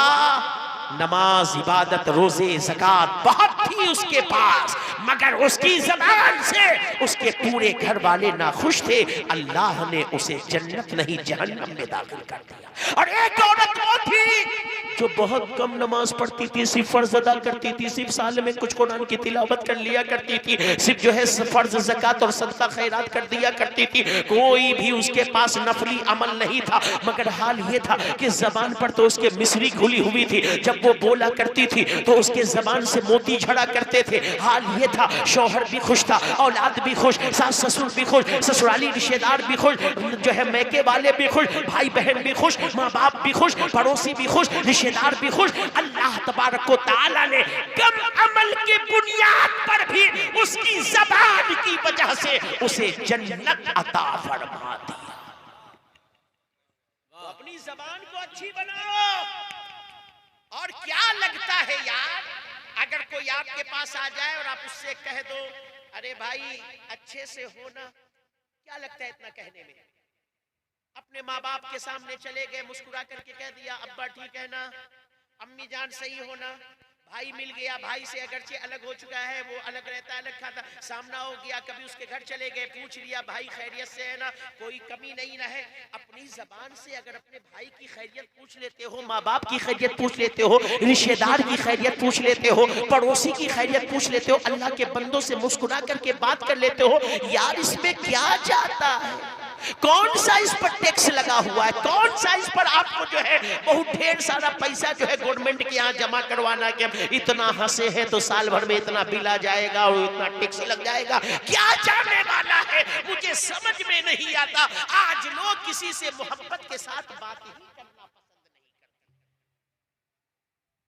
करते। अरे यार ये जबान वो है कि लाख इबादत के बाद भी नबी फरमा रहे हैं जहन्नम में जाने का सबब बन जाएगा। इस जबान को अपने सही करो यार। अल्लाह वाले कौन थे? अल्लाह वाले ने कभी अपनी जबान से किसी के दिल को नहीं दिखाया, हमेशा उनकी जबान से जो मोती ही जड़ा करते थे, मीठी बोली ही बोला करते थे। मैं आप सबसे कहूंगा और अहले स्टेज से भी कहूंगा, आज मस्जिदों के अंदर जो बहुत खलफशार होते हैं ना, इमाम मुक्तदी का जो झगड़ा होता है, वो सारी गलती खाली मुक्तदी की नहीं होती, इमाम साहब भी कम नहीं होते।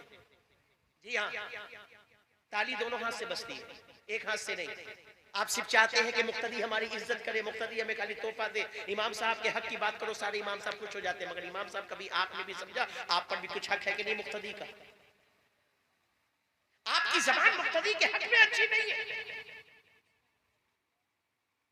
आपके ऊपर अल्लाह ने इतनी बड़ी जिम्मेदारी दी है, जब आप अपने मुक्तदियों को खुश नहीं रख सकते हो तो आप जो है भला दूसरे मोहल्ले इलाके में जाकर के किसी मुसलमान को कहां से इस्लाह कर सकते हो? जबान को अच्छी करो यार। कोई जाहिल आदमी है, उसको बोलने का तरीका नहीं है, तो आपको तो अल्लाह ने तरीका दिया बोलने का। अब हो सकता है ये वीडियो लोगों के पास आई होगी, एक बहुत ही मशहूर मद्दाह रसूल है हिंदुस्तान की सरजमीन के। अब उनको किसी बेचारे जो है जाहिल आदमी था, उसने फोन कर दिया, हजरत आपकी डेट खाली है। इतने ही पर तो वो शायर साहब ऐसा भड़के कस के कि कुछ पूछो मत। हाँ? काबे किसी आलिम को लेकर के आज जाहिल होकर के खुद आता है बात करने। अरे यार, अगर वो जाहिल है तो आप अपनी जबान से क्या कर रहे हो? हाँ? मुक्तदी साहब का दरवाजा खटखट, मुक्तदी ने इमाम का दरवाजा खटखटा दिया। इमाम साहब सो रहे थे, आपे से बाहर हो गए। तुझे कुछ पता है कि मेरे सोने का टाइम आया क्यों? गुस्से पे कंट्रोल करना चाहिए। उलमाए किराम ये अवाम के साथ अगर एक शैतान है तो आपके साथ दो शैतान लगा हुआ है। अगर इनके पास नफ्स है तो आपका नफ्स डबल है, इनसे ज्यादा मजबूत है। क्योंकि आप अगर अच्छे हो गए तो सारा जमाना अच्छा हो जाएगा, सारा जमाना अच्छा हो जाएगा। जानते हो हम लोग क्या है? हनफी हैं। इमाम आजम अबू हनीफा रहमतुल्लाह अलैह के मुकल्लिद। इमाम आजम रात भर सोया नहीं करते थे। इमाम आजम 24 घंटे में सिर्फ जोहर के बाद सोते थे, जिसे कैलूला कहते हैं। और फरमाते थे अगर ये सुन्नत ना हो तो मैं इस वक्त भी ना सोता। रात में इमाम आजम अबू हनीफा रहमतुल्लाह अलैह नहीं सोते थे। एक दिन जोहर की नमाज पढ़ करके निकले और जैसे ही अपने दरवाजे पर पहुंचे, एक आदमी ने दरवाजा पर आकर के कहा, हजरत। कहा बोलो क्या बात है? हजरत क्या बोले? एक मसला पूछना था। जैसे आपको हजरत कहे वैसे ही भूल। हजरत ने कहा कोई बात नहीं, जब याद आएगा तो पूछ लेना। हजरत दरवाजे के अंदर दाखिल हुए। जैसे इमाम आजम ने दरवाजा भी भेड़ना चाहा, कहा हजरत याद आ गया, रुकिए रुकिए रुकिए। करीब आकर के फिर कहता हजरत मैं तो भूल गया, आपने मुझको क्या कहना था। हजरत ने कहा कोई बात नहीं है, जब याद आएगा तो आकर के पूछ लेना। इमाम आजम ने दरवाजा बंद करके जैसी कुंडी चढ़ाना चाहा, फिर दरवाजा खटखटाया। खोला तो देखा वही आदमी। कहा याद आ गया? कहा नहीं हजरत, जब कुंडी खटखटाया था याद था, जैसी दरवाजा आपने खोले हम फिर भूल गए। कहा कोई बात नहीं, जब याद आ जाएगा तो पूछ लेना। दरवाजा बंद करके हजरत अभी चंद कदम बढ़े, आंगन में पहुंचे, फिर दरवाजा खटखटाया गया। आकर के दरवाजा खोले तो देखा वही आदमी। का याद आ गया? कहा हजरत दरवाजा खटखटाया था तो याद आ गया था, आप जैसी वहां से चले मैं फिर भूल गया। कहा कोई बात नहीं, याद आ जाएगा, पूछ लेना। फिर से हजरत आगे बढ़ गए। दरवाजा बंद करके बिस्तर के पास जैसे ही खड़े हुए और चाहा कि चप्पल उतार करके, जूते उतार करके बिस्तर पर बैठो, कि फिर दरवाजा खटखटाया गया। आकर के खोला देखा वही आदमी है। कहा क्या बात है, याद आ गया? कहा याद आ गया था, मैं फिर भूल गया। कहा कोई बात नहीं है, जब याद आएगा पूछ लेना। इमाम आदम फिर वापस गए। जैसे ही चप्पल उतार करके बिस्तर पर बैठे, फिर दरवाजा खटखटाया गया। जैसे ही पहुंचे तो देखा वही आदमी है। कहा याद आ गया? कहा आया था मगर फिर भूल गया। कहा कोई बात नहीं, जब याद आ जाए पूछ लेना। इमाम आदम फिर वापस गए। बिस्तर पर जाकर के जैसे ही तकिए पर सर रखना चाहा कि फिर दरवाजा खटखटाया गया। दरवाजा खोला देखा वही आदमी है। कहा याद आ गया? कहा नहीं याद आया था, फिर भूल गया। इमाम साहब ने फरमाया कोई बात नहीं है, याद आ जाए पूछ लेना। फिर वापस गए मुस्कुराते हुए। जैसे ही बिस्तर पर लेटे और आंख बंद की थी कि फिर दरवाजा खटखटाया गया। बाहर आए देखा वही आदमी। कहा याद आ गया? कहा हजरत याद आया था मगर फिर भूल गया। कहा कोई बात नहीं है, जब याद आ जाए तब मुझसे पूछ लेना। हजरत फिर वापस चले गए और जाकर के बिस्तर पर लेटे। अभी पहली झपकी लगी ही थी कि फिर दरवाजा खटखटाया गया। हजरत आए, दरवाजा खोला देखा वही आदमी है। कहा याद आ गया? कहा नहीं अभी भी याद नहीं आया, आया था फिर भूल गया। कहा कि कोई बात नहीं है, याद आवेगा फिर पूछ लेना। हजरत फिर बिस्तर पर गए और जाकर के अभी गहरी नींद में पहुंचे ही थे कि दरवाजा फिर खटखटाया गया। इमाम आदम अबू हनीफा रहमतुल्लाह अलैह फिर आए। सामने देखा वही आदमी। मुस्कुरा करके पूछने लगे बोलो भाई याद आ गया? कहा हाँ हजरत याद आ गया। इतना सब्र है आज के मौलवियों में। जनाजा ना उसका उठवा दे पूछने वाले का तो फिर कहने। हाँ? मगर ये है मेरे इमाम आजम। गुस्से पे कंट्रोल देखो, इखलाक देखो। मुस्कुरा मुस्कुरा के बार बार कह रहे याद आया, अब का याद आ गया। कहा बोलो क्या मसला है? कहा इमाम साहब ये बताइए पैखाना कड़वा होता है कि मीठा? एक तो उतने देर से भूल रहा था और अब सवाल भी किया तो देखो कैसा सवाल। ये पैखाना कैसा होता है, मीठा होता है कि कड़वा होता है? ओ साइंसदानों, देखो इस्लाम के दामन में कैसे कैसे हीरे और मोती है। जिस चीज को तुम मशीनों पर रख करके रिसर्च करते हो और जानवरों की जबान पर रख करके करते हो, हमारे इस्लाम के दामन के वो हीरे और मोती अपनी अक्लों से उसका मसला बताया। इमाम साहब पैखाना कड़वा होता है कि मीठा? अगर हमारे वक्त का कोई मौलवी होता तो खोलने तक अगर बर्दाश्त कर लिया होता तो सवाल सुन करके तो 2 थप्पड़ जरूर लगाता और बताता कम वक्त पूरी नींद खराब कर दिया और सवाल भी यही पैखाना कड़वा है कि मीठा कर रहा है। इतनी थप्पड़ मारता कहता बोल थप्पड़ कर मजा कैसा है? वही मजा पैखाने का है और ढकेल करके बाहर कर दिया होता। मगर इमाम आजम अलैहिर्रहमान ने फरमाया सुनो सुनो, जब पैखाना ताजा होता है तो उसका मजा मीठा होता है और जब पैखाना सूख जाता है तो उसका मजा कड़वा हो जाता है। जब पैखाना ताजा होता है तो उसका मजा मीठा होता है और जब कड़वा हो जाता है, जब सूख जाता है तो कड़वा हो जाता है। तब उसने कहा क्या आपने चख करके देखा है? अब बोलो ये सवाल है कि नहीं बेसर और पैर का? एक तो सवाल उल्टा किया और जब जवाब दे दिया तो कहता कि आपने चखा है? कि आप बता रहे कि ताजा है तो मीठा और सूख गया तो कड़वा? कहा अल्लाह के बंदे, हर चीज चखने ही से पता नहीं चला करती है, कुछ तजुर्बा भी हुआ करता है। और तजुर्बा ये है जब तक पैखाना ताजा होता है, गीला होता है, उस पर मक्खियां बैठा करती है और जब पैखाना सूख जाता है उस पर मक्खी नहीं बैठा,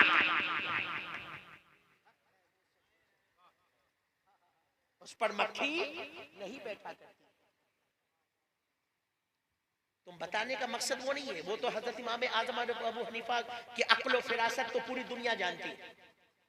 बताने का मकसद ये है कि उनका अखलाक देखो, कितना उनको कंट्रोल था अपने ऊपर और उनकी जबान में कितनी मिठास थी और ऐसे ऐसे सवालियों के सवाल का जवाब दिया करते थे। मैं अपने इन उलमाए किराम को जो इनकी जूतियां मेरे सर के ताज है, मैं कहूंगा हुजूर आज हमारे मुक्तदियों का रिश्ता जो कमजोर हो रहा है, कहीं ना कहीं से हमारी कमी है, उस कमी को सुधारिए। मुक्तदी और इमाम का रिश्ता बहुत ही बेहतरीन और प्यारा रिश्ता है। इसके अंदर जो आज गली गली में चर्चे हो रहे हैं, फला इमाम के साथ मुक्तदी ने ऐसा कर दिया, फला मुक्तदी के साथ इमाम ने ऐसा कर दिया, इस चीज को ना सुना जाए। हमारे उलमा के खिलाफ गलियों के अंदर मुक्तदी अपनी जबान पर गीबत चुगलखोरी ना लाए, उलमा के दरमियान में मुक्तदियों के खिलाफ ना बोला जाए। ये क्यों बोला जा रहा है? कहीं ना कहीं से हमारे और आपके रिश्ते में कमी पैदा हो रही है, जो हम एक दूसरे के लिए जबान खोल रहे हैं। इसीलिए मैंने आपसे कहा हमें और आपको भी इन मसलों पर अमल की जरूरत है। रसूलुल्लाह ने इरशाद फरमाया कि सबसे ज्यादा जिस अमल से, जिस बुनियाद पर लोग जहन्नम में कसरत के साथ जाएंगे, उसमें पहली वजह जुबान। क्या है? जुबान। और आगे फरमाया शर्मगाह। क्या फरमाया? शर्मगाह। ओ बूढ़े अब्बा लोग अपने बेटे का हर कुछ देखते हो, जवानी नहीं देखते। बेटा काम नहीं करता है, नजर आता है? बेटा पैसा नहीं देता, नजर आता है आपको? बेटा वक्त पर जो है कमा करके उड़ा देता है, घर में नहीं लाता, ये नजर आता है? बेटा पढ़ने नहीं जाता, ये नजर आता है आपको? अब बेटा जवान हो गया है, ये नजर नहीं आता है? बेटे को दाढ़ी निकल गई है, ये नजर नहीं आता है? हाँ? बेटा इधर झांक ताक कर रहा है, ये नजर नहीं आता है? बेटा काम नहीं करता, बेटा पैसा नहीं देता, बेटा काम नहीं करता, बेटा पैसा नहीं देता है। अब बेटा 30 साल का हो गया, ये समझ में नहीं आ रहा है? कि उसका वक्त पर ब्याह कर दे। जो इधर उधर मुंह मार रहा है, गुनाह कर रहा है, गंदी फिल्में देख करके अपनी जवानी को अपने हाथों से बर्बाद कर रहा है, ये सब दिखाई नहीं पड़ता। आज हमारी नस्ल बर्बाद हो रही है, ये जहन्नम का रास्ता इख्तियार कर रही है, अपने शर्मगाह की हिफाजत नहीं कर रही है। इसके अंदर कहीं ना कहीं से कमी का पूरी 100% कमी माँ बाप की भी है। वक्त पर शादी नहीं कराओगे तो क्या करेंगे? क्या आप नहीं जानते एक लड़की 9 से लेकर के 12 तक में बालिग हो जाती है और एक लड़का 12 से 14-15 तक में बालिग हो जाता है। 30-35 साल का हो गया, अभी कमाता नहीं, अभी घर नहीं, अभी मकान नहीं, अभी कमरा नहीं, अभी हुजरा नहीं, अभी ये करना है, अभी वो करना है, उसकी शादी नहीं करवा रहे हो। हाल क्या है? वो रात में गंदी फिल्में देख रहा है, अपने हाथों से अपनी जवानी बर्बाद कर रहा है। पैसा है तो तवाइफों के बाजार में जाकर के जवानी बर्बाद कर रहा है, ज़िना कर रहा है, गुनाह कर रहा है, अपने शर्मगाह की हिफाजत नहीं कर रहा है। नबी फरमाते हैं जहन्नम में जिस सबब से लोग कसरत के साथ जाएंगे उसमें एक सबब शर्मगाह भी है। शर्मगाह भी।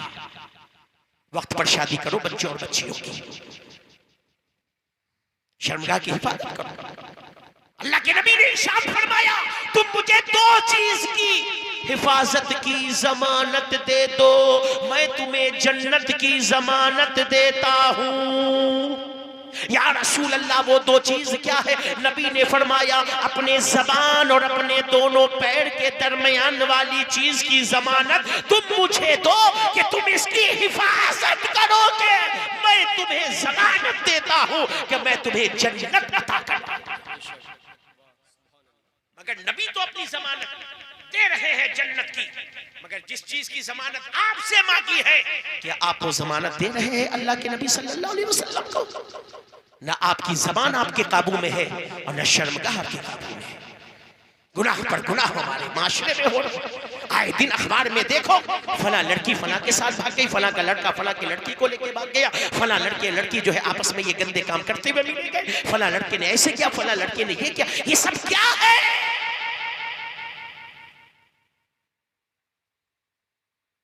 सिर्फ आप ये सोच रहे हो हम जलसे में आकर बैठ गए जन्नती है, और जलसे से जाने के बाद अपने कर्म को नहीं देख रहे हो कि हम जलसे से जाने के बाद न जबान काबू में है न शर्मगाह काबू में है। आए हो जलसे में ईशा पढ़ करके आए नहीं, जाओगे जलसे से फजर पढ़नी है नहीं। बोलो कितने लोगों का इरादा है कि हम जाकर के फजर की नमाज पढ़ेंगे? कितने ईशा पढ़ करके आए हो? अल्लाह तबारक व तआला आपको सलामत रखे, मरते दम तक आप लोगों को नमाज पढ़ने की तौफीक रफीक अता फरमाए। इन्होंने हाथ उठा दिया माशाअल्लाह। आज सुन्नियों के जलसे में होता क्या है? 4 बजे तक जलसा होता है और जलसा खत्म होने के बाद नाता और मुक़र्रिर तो लिफाफा लेकर के स्टेशन चले जाते हैं, मुख्तदी बिस्तर पर चले जाते हैं। अब वो क्या करते हैं स्टेशन पे जाकर के? वो तो वही बतावेंगे। और आप बिस्तर पर जाकर के क्या करते हो तो हम तो जानते ही हैं कि 10 बजे दिन में उठते हैं। जी हाँ, और हमको पुराने मुक़र्रिर लोग समझाए हुए हैं कि रब्बानी मियाँ कभी भी तकरीर करने के बाद स्टेशन पे जाकर के वक्त गुजार देना, मगर मेहमानों के मेजबान के घर में बिस्तर पर कभी मत सोना। आओगे इनके पास तो आला हजरत रहोगे, जलसा के बाद अशरफ अली थानवी बन जाओ। हाँ? इसीलिए ये कहते नहीं रात का 2 बजा है मगर हमको हाजीपुर स्टेशन छोड़ो, हम वहां बैठ करके 5 घंटा गुजार लेंगे, मगर तुमको सुबह में खोजेंगे कहां से? तुमको खोजेंगे कहां से? तो ये स्टेशन पर आप बिस्तर पर नमाज कौन पढ़ेगा? रात भर जलसे में सुना नमाज नमाज नमाज नमाज पढ़ेगा कौन? अरे नमाज की बरकत जानते हो? हुजूर गौसे आदम की बारगाह में एक आखिरी बात कह करके गुजर जाऊंगा, उसके आगे दुरूद शरीफ मगर पढ़िए अल्लाहुम्मा सल्ली अला सय्यिदिना मौलाना मोहम्मद बारिक सल्लल्लाहु अलैहि सलातो व सलामन अलैका या हबीबी या रसूल अल्लाह सल्लल्लाहु तआला अलैहि वसल्लम। हजरत सूफी साहब तिगला, आप पीर साहब हैं, कादरी सिलसिले के बुजुर्ग हैं माशाअल्लाह, आप इसको जरा गौर से सुनिएगा।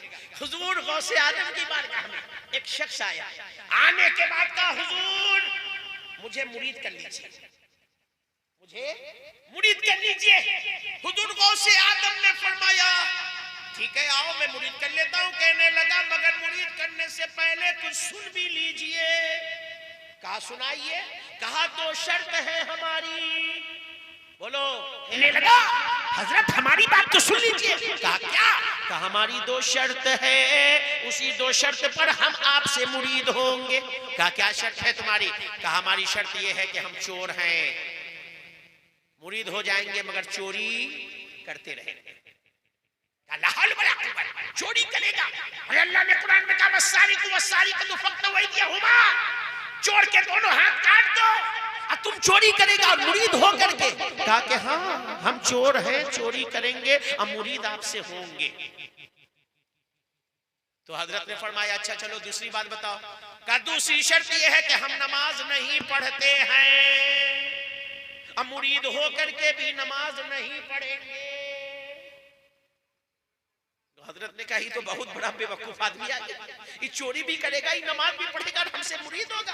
क्या नहीं नहीं ऐसे आदमी को मैं मुरीद नहीं कर सकता, तुम मुरीद नहीं हो सकते हो। कहने लगा क्यों नहीं मुरीद कर सकते हैं? जब आप चोर को कुतुब बना सकते हैं तो चोर को मुरीद नहीं बना सकते। तो हजरत ने फरमाया ऐसी बात है तो हमारी भी एक शर्त है। कहा आपकी क्या शर्त है बोलिए? कहा हमारी ये शर्त है कि नमाज मत पढ़ना, मगर जब नमाज का टाइम होगा तो कहीं पर भी खड़े होकर के अजान, कहीं पर भी खड़े होकर के क्या कह देना, बोलो ना यार, ये स्टेज वालों के लिए तकलीफ कुछ थोड़ी ना कर रहा हूं आपके लिए, क्या कह देना, अजान कह देना। कहा हजरत हमें मंजूर है। कहा मंजूर है तो हाथ आगे बढ़ाइए। हाथ आगे बढ़ाया, हजरत ने जो सब वादा ले लिया, मगर कहा कि नमाज और जो है चोरी के लिए मना नहीं करवाया, और सारा वादा लेकर के सारे गुनाह से तौबा करवा करके हुजूर गौसे आजम ने मुरीद कर लिया, और वो भी खुश हो करके चला गया कि चलो हम मुरीद हो गए। अब घर जैसे ही पहुंचा वैसे जोहर का वक्त हुआ, कोने में घुस करके धीरे धीरे अल्लाह अकबर अल्लाह अकबर अल्लाह अकबर अल्लाह अकबर। बीवी देख रही थी कि नया ड्रामाबाजी शुरू कर दिया है।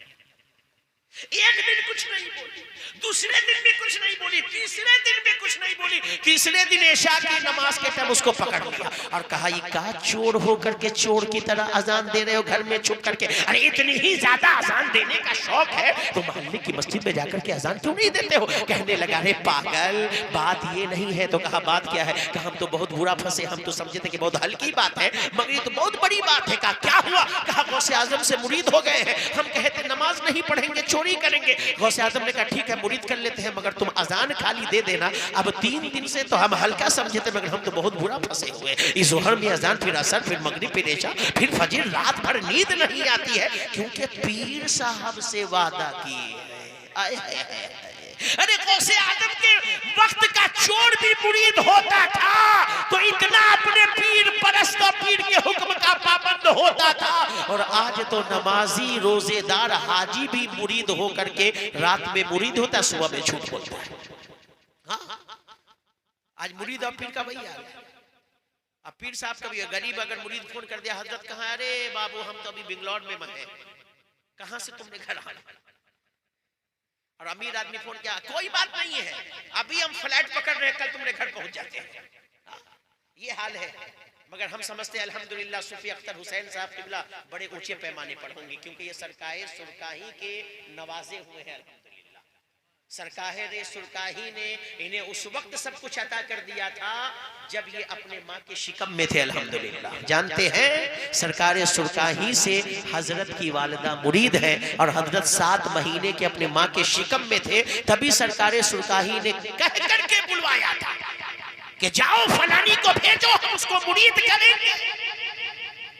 अब मुरीद कर होने के लिए जब आई तो कहा सरकारे सुरकाही दादा तैग अली शाह साहब रहमतुल्लाह अलैह ने कि अरे बहू तू तो आ गई मुरीद होने के लिए, मगर पेट में का जो बाबू है उसको कैसे मुरीद करे? उसका इजाजत कौन देगा?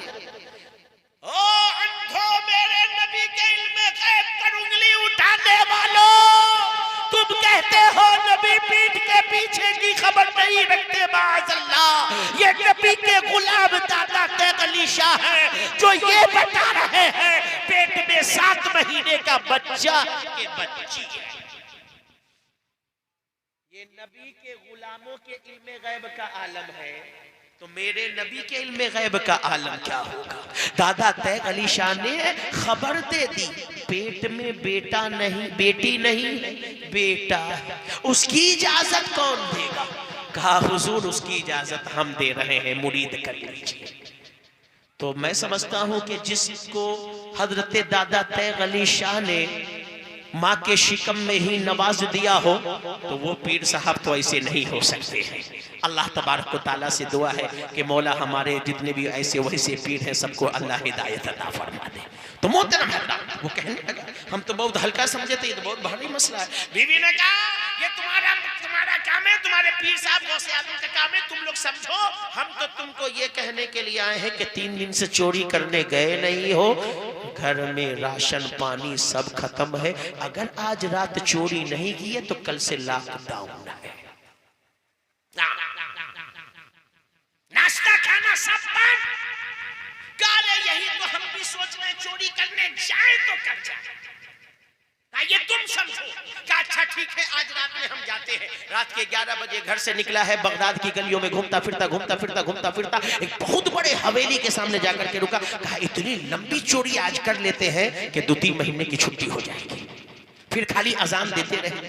अब घर में जब घुसा और घुस करके उस कमरे में पहुंचा जहां ढेर सारा मालो दौलत रखा हुआ था, तो पहले तो देरी तक देखता ही रहा।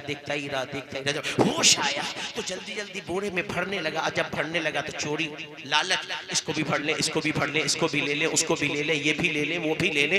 इधर उधर करते करते कब फजर का वक्त हुआ उसको पते ही नहीं चला। और जब बोरे का मुंह बंद करके आंगन में निकला, फजर की अजान का टाइम हो गया। कहा था पीर साहब ने कि जहां पर वक्त हो जाए वहीं पर अजान दे देना। अब कहने लगा गौसे आजम ने कहा अजान देना, अब क्या करें, फजर का वक्त हो गया। अब जिसके घर में चोरी करने के लिए घुसा था उसी के आंगन में खड़ा होकर के कहने लगा अल्लाहू अकबर, अल्लाहू अकबर। अब जो अजान सुनी तो पूरे घर वाले जाग। अब जब घर वाले सब जाग गए कि हर दिन तो मौज़िन साहब मस्जिद में रहते थे, आज तो घर में चले आए। अब जब अजान से फारिग हुआ तो देख रहा है कि कोई लोटा लेकर के उधर दौड़ रहा है, कोई लेटा लेकर के उधर दौड़ रहा है, कोई इधर जा रहा है, कोई उधर जा रहा है। वही तो बड़ा बुरा हो गया, ये तो हम बहुत बुरा फंस गए हैं। अब अगर हम ईमान उठावेंगे तो पिटाइबो करेंगे और सारा बोरा भी छिना जाएगा। ऐसा करते हैं कि जब तक इन लोग लोटा लेकर के इधर उधर दौड़ रहा है, वजूजू बना रहा है, 2 रकात सुन्नत हम पढ़ ही लेते, 2 रकात सुन्नत पढ़ ही लेते हैं। और इधर अल्लाहू अकबर कह करके जो है बांध लिया हाथ, थोड़ी लंबी सूरत पढ़ने लगा कि जल्दी से सुन्नत वगैरह का पढ़े, देरी करेंगे तब तक सब मस्जिद चले जाएंगे। इधर सब मस्जिद, इधर बोरा लेकर के हम अपने घर। अब जब सलाम फेरा तो पीछे 2 सफ लगी हुई है। कहा हजरत सलाम फेर दिए हैं, तकबीर बोले तो नमाज पढ़ा दीजिए। अब चोर तो कहा या अल्लाह अब क्या करें, ये तो बहुत बुरा हो। आखिर में खड़ा हो गया, कहा हाथ जोड़ रहे हैं भाई, हम इमाम नहीं है, मौज़िन नहीं है, हम चोर हैं। कहा ऐसा हो ही नहीं सकता है, आपका चेहरा बता रहा है, आपके चेहरे पर किसी अल्लाह के बहुत बड़े वली की निगाह पड़ चुकी है, ऐसा चेहरा चोर का नहीं हो सकता है। कहा भाई मानो समझो हम चोर हैं और सबूत ये देखो। हम लोग मान ही नहीं सकते हैं, आप चोर है ही नहीं है, आप बोलिए तकबीर कहे तो जल्दी से नमाज पढ़ा दीजिए। अब वो देखा मरता न क्या करता, कहा ठीक है बोलो तकबीर। तकबीर बोली गई और वो चोर साहब गए मुसल्ले पर, कहे अल्लाहू अकबर। इधर वो नमाज पढ़ा रहा है, इधर मेरे गौसे आज़म अपनी खानकाह में बैठे मुस्कुरा रहे हैं और फरमा रहे हैं वो 2 शर्त लगा करके नहीं फंसा सका, हमें क्यों में फंसा दिए। कह रहा था नमाज नहीं पढ़ेंगे, सीधे मुसल्ले पर खड़ा करा दिए हैं, नमाज नहीं पढ़ेंगे, सीधे मुसल्ले पर खड़ा करा दिए हैं। और जब सलाम फेर करके दुआ मांग करके खड़ा होता है तो तमाम लोग आगे बढ़ते हैं। उस चोर का हाथ पकड़कर कोई मुसाफा कर रहा है, कोई दस्तबोसी कर रहा है, कोई हाथ को चूम रहा है, कोई दुआ के लिए कह रहा है। उस चोर के दिल की दुनिया बदल गई। अल्लाह की बारगाह में हाथ उठा करके कहने लगा ए परवरदिगार, जब एक वक्त की नमाज का ये आलम है कि एक वक्त की नमाज में तूने इतनी इज्जत अता की है, 5 वक्त का नमाजी हो जाऊंगा तो कितनी इज्जत अता करे। नारे तकबीर, नारे रिसालत मसलके आला हजरत फैजान गौसुल आजम। बोलो सोंधो गुलजार बाग के सुन्नी जिंदा दिल मुसलमानों और सूफी अख्तर हुसैन साहब किबला मद्दजुल्लहुल आली वल नूरानी बरकातुल आलिया वल कुदसिया के दावत पर आने वालों, नमाज की पाबंदी करेंगे, नमाज की पाबंदी करेंगे।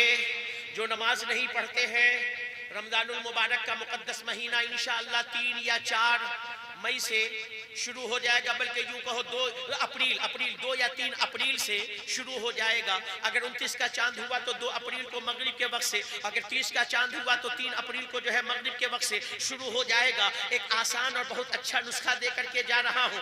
रमजानुल मुबारक के महीने में अच्छे बेनमाजी भी नमाजी बन जाते हैं। ऐ लोगों, मैं आपसे कहूँगा 30 दिन रमजानुल मुबारक के महीने में जमाअत के साथ नमाज पढ़ना और 10 दिन ईद का महीने के अंदर 10 दिन जो है ईद के महीने में जमाअत के साथ नमाज पढ़ लेना। अल्लाह की कसम, जो शख्स भी 40 दिन बाद जमाअत नमाज पढ़ ले, फिर वो बेनमाजी नहीं रह सकता, फिर वो बेनमाजी नहीं रह सकता। 30 दिन रमजान में पढ़ोगे और 10 दिन ईद उल मुबारक के महीने में रख लेना। 40 दिन जमाअत के साथ आप नमाज पढ़ लीजिए, हमें कहने की जरूरत नहीं पड़ेगी। 40 दिन जमाअत के साथ नमाज पढ़ने वाला कभी बेनमाजी नहीं हो सकता। उसके दिल के अंदर जितने मैल होंगे सब खत्म हो जाएंगे, वो नमाज का पाबंद हो जाएगा। ये बड़ा अच्छा मौका है, नमाज की आदत डालनी है। 40 दिन जमाअत के साथ आप पहले नमाज पढ़ो, फिर देखो इंशाअल्लाह ताला आप मरते दम तक के नमाजी हो जाओगे। अल्लाह तबारक व तआला से दुआ है, बोलने में किसी तरह की सहवन कसदन मुझसे खता लग़्ज़िश भूल चूक कमी बेशी हो गई हो तो मैं सूफी अख्तर हुसैन साहब, अल्लामा साबिर रजा साहब और जितने उलमा किराम यहाँ पे बैठे हैं, उन सबको, जितने मद्दाहाने रसूल यहाँ पर बैठे उन सबको रब की बारगाह में खास तौर पर आम सबको आमतौर पर गवाह बनाकर सच्चे दिल से तौबा करता हूँ। सबको मिलकर के पढ़े अस्तगफिरुल्लाह रब्बी मिन कुल्ली ज़ंबी व अतूबु इलैह, पढ़े ला इलाहा इल्लल्लाह मुहम्मदुर रसूलुल्लाह सल्लल्लाहु तआला अलैहि वसल्लम। जो कुछ मैंने बयान किया मौला तबारक व तआला उस पर खुद मुझ गुनहगार को अमल करने की तौफीक रफ़ीक अता फरमा और तमाम लोगों को सुनने से ज़्यादा दूसरों तक पहुँचाने से ज़्यादा इन बातों पर अमल करने की तौफीक रफ़ीक अता फरमा। उलमाए किराम से मैं माज़रत चाहता हूँ, मैंने जो कुछ भी यहाँ पर बयान किया आप लोगों के ताल्लुक से, वहाँ पर मेरी कोई भी आपकी जो है तज़हीक करना या आपको नीचा दिखाना, ये मेरे दिल के अंदर ऐसे कुछ भी नहीं, बल्कि मैं बगर्ज़े इस्लाह जो आज माशरे में हो रहा है उसी पर मैंने बयान किया। फिर भी अगर मेरे जुमलों से आपको तकलीफ हुई तो मैं आप सबसे माफ़ी चाहता हूँ और मादरत चाहता हूँ। व आखिर दवाना अनिल हम्दुलिल्लाहि रब्बिल आलमीन व मा अलैना अल बलाग। अस्सलामु अलैकुम।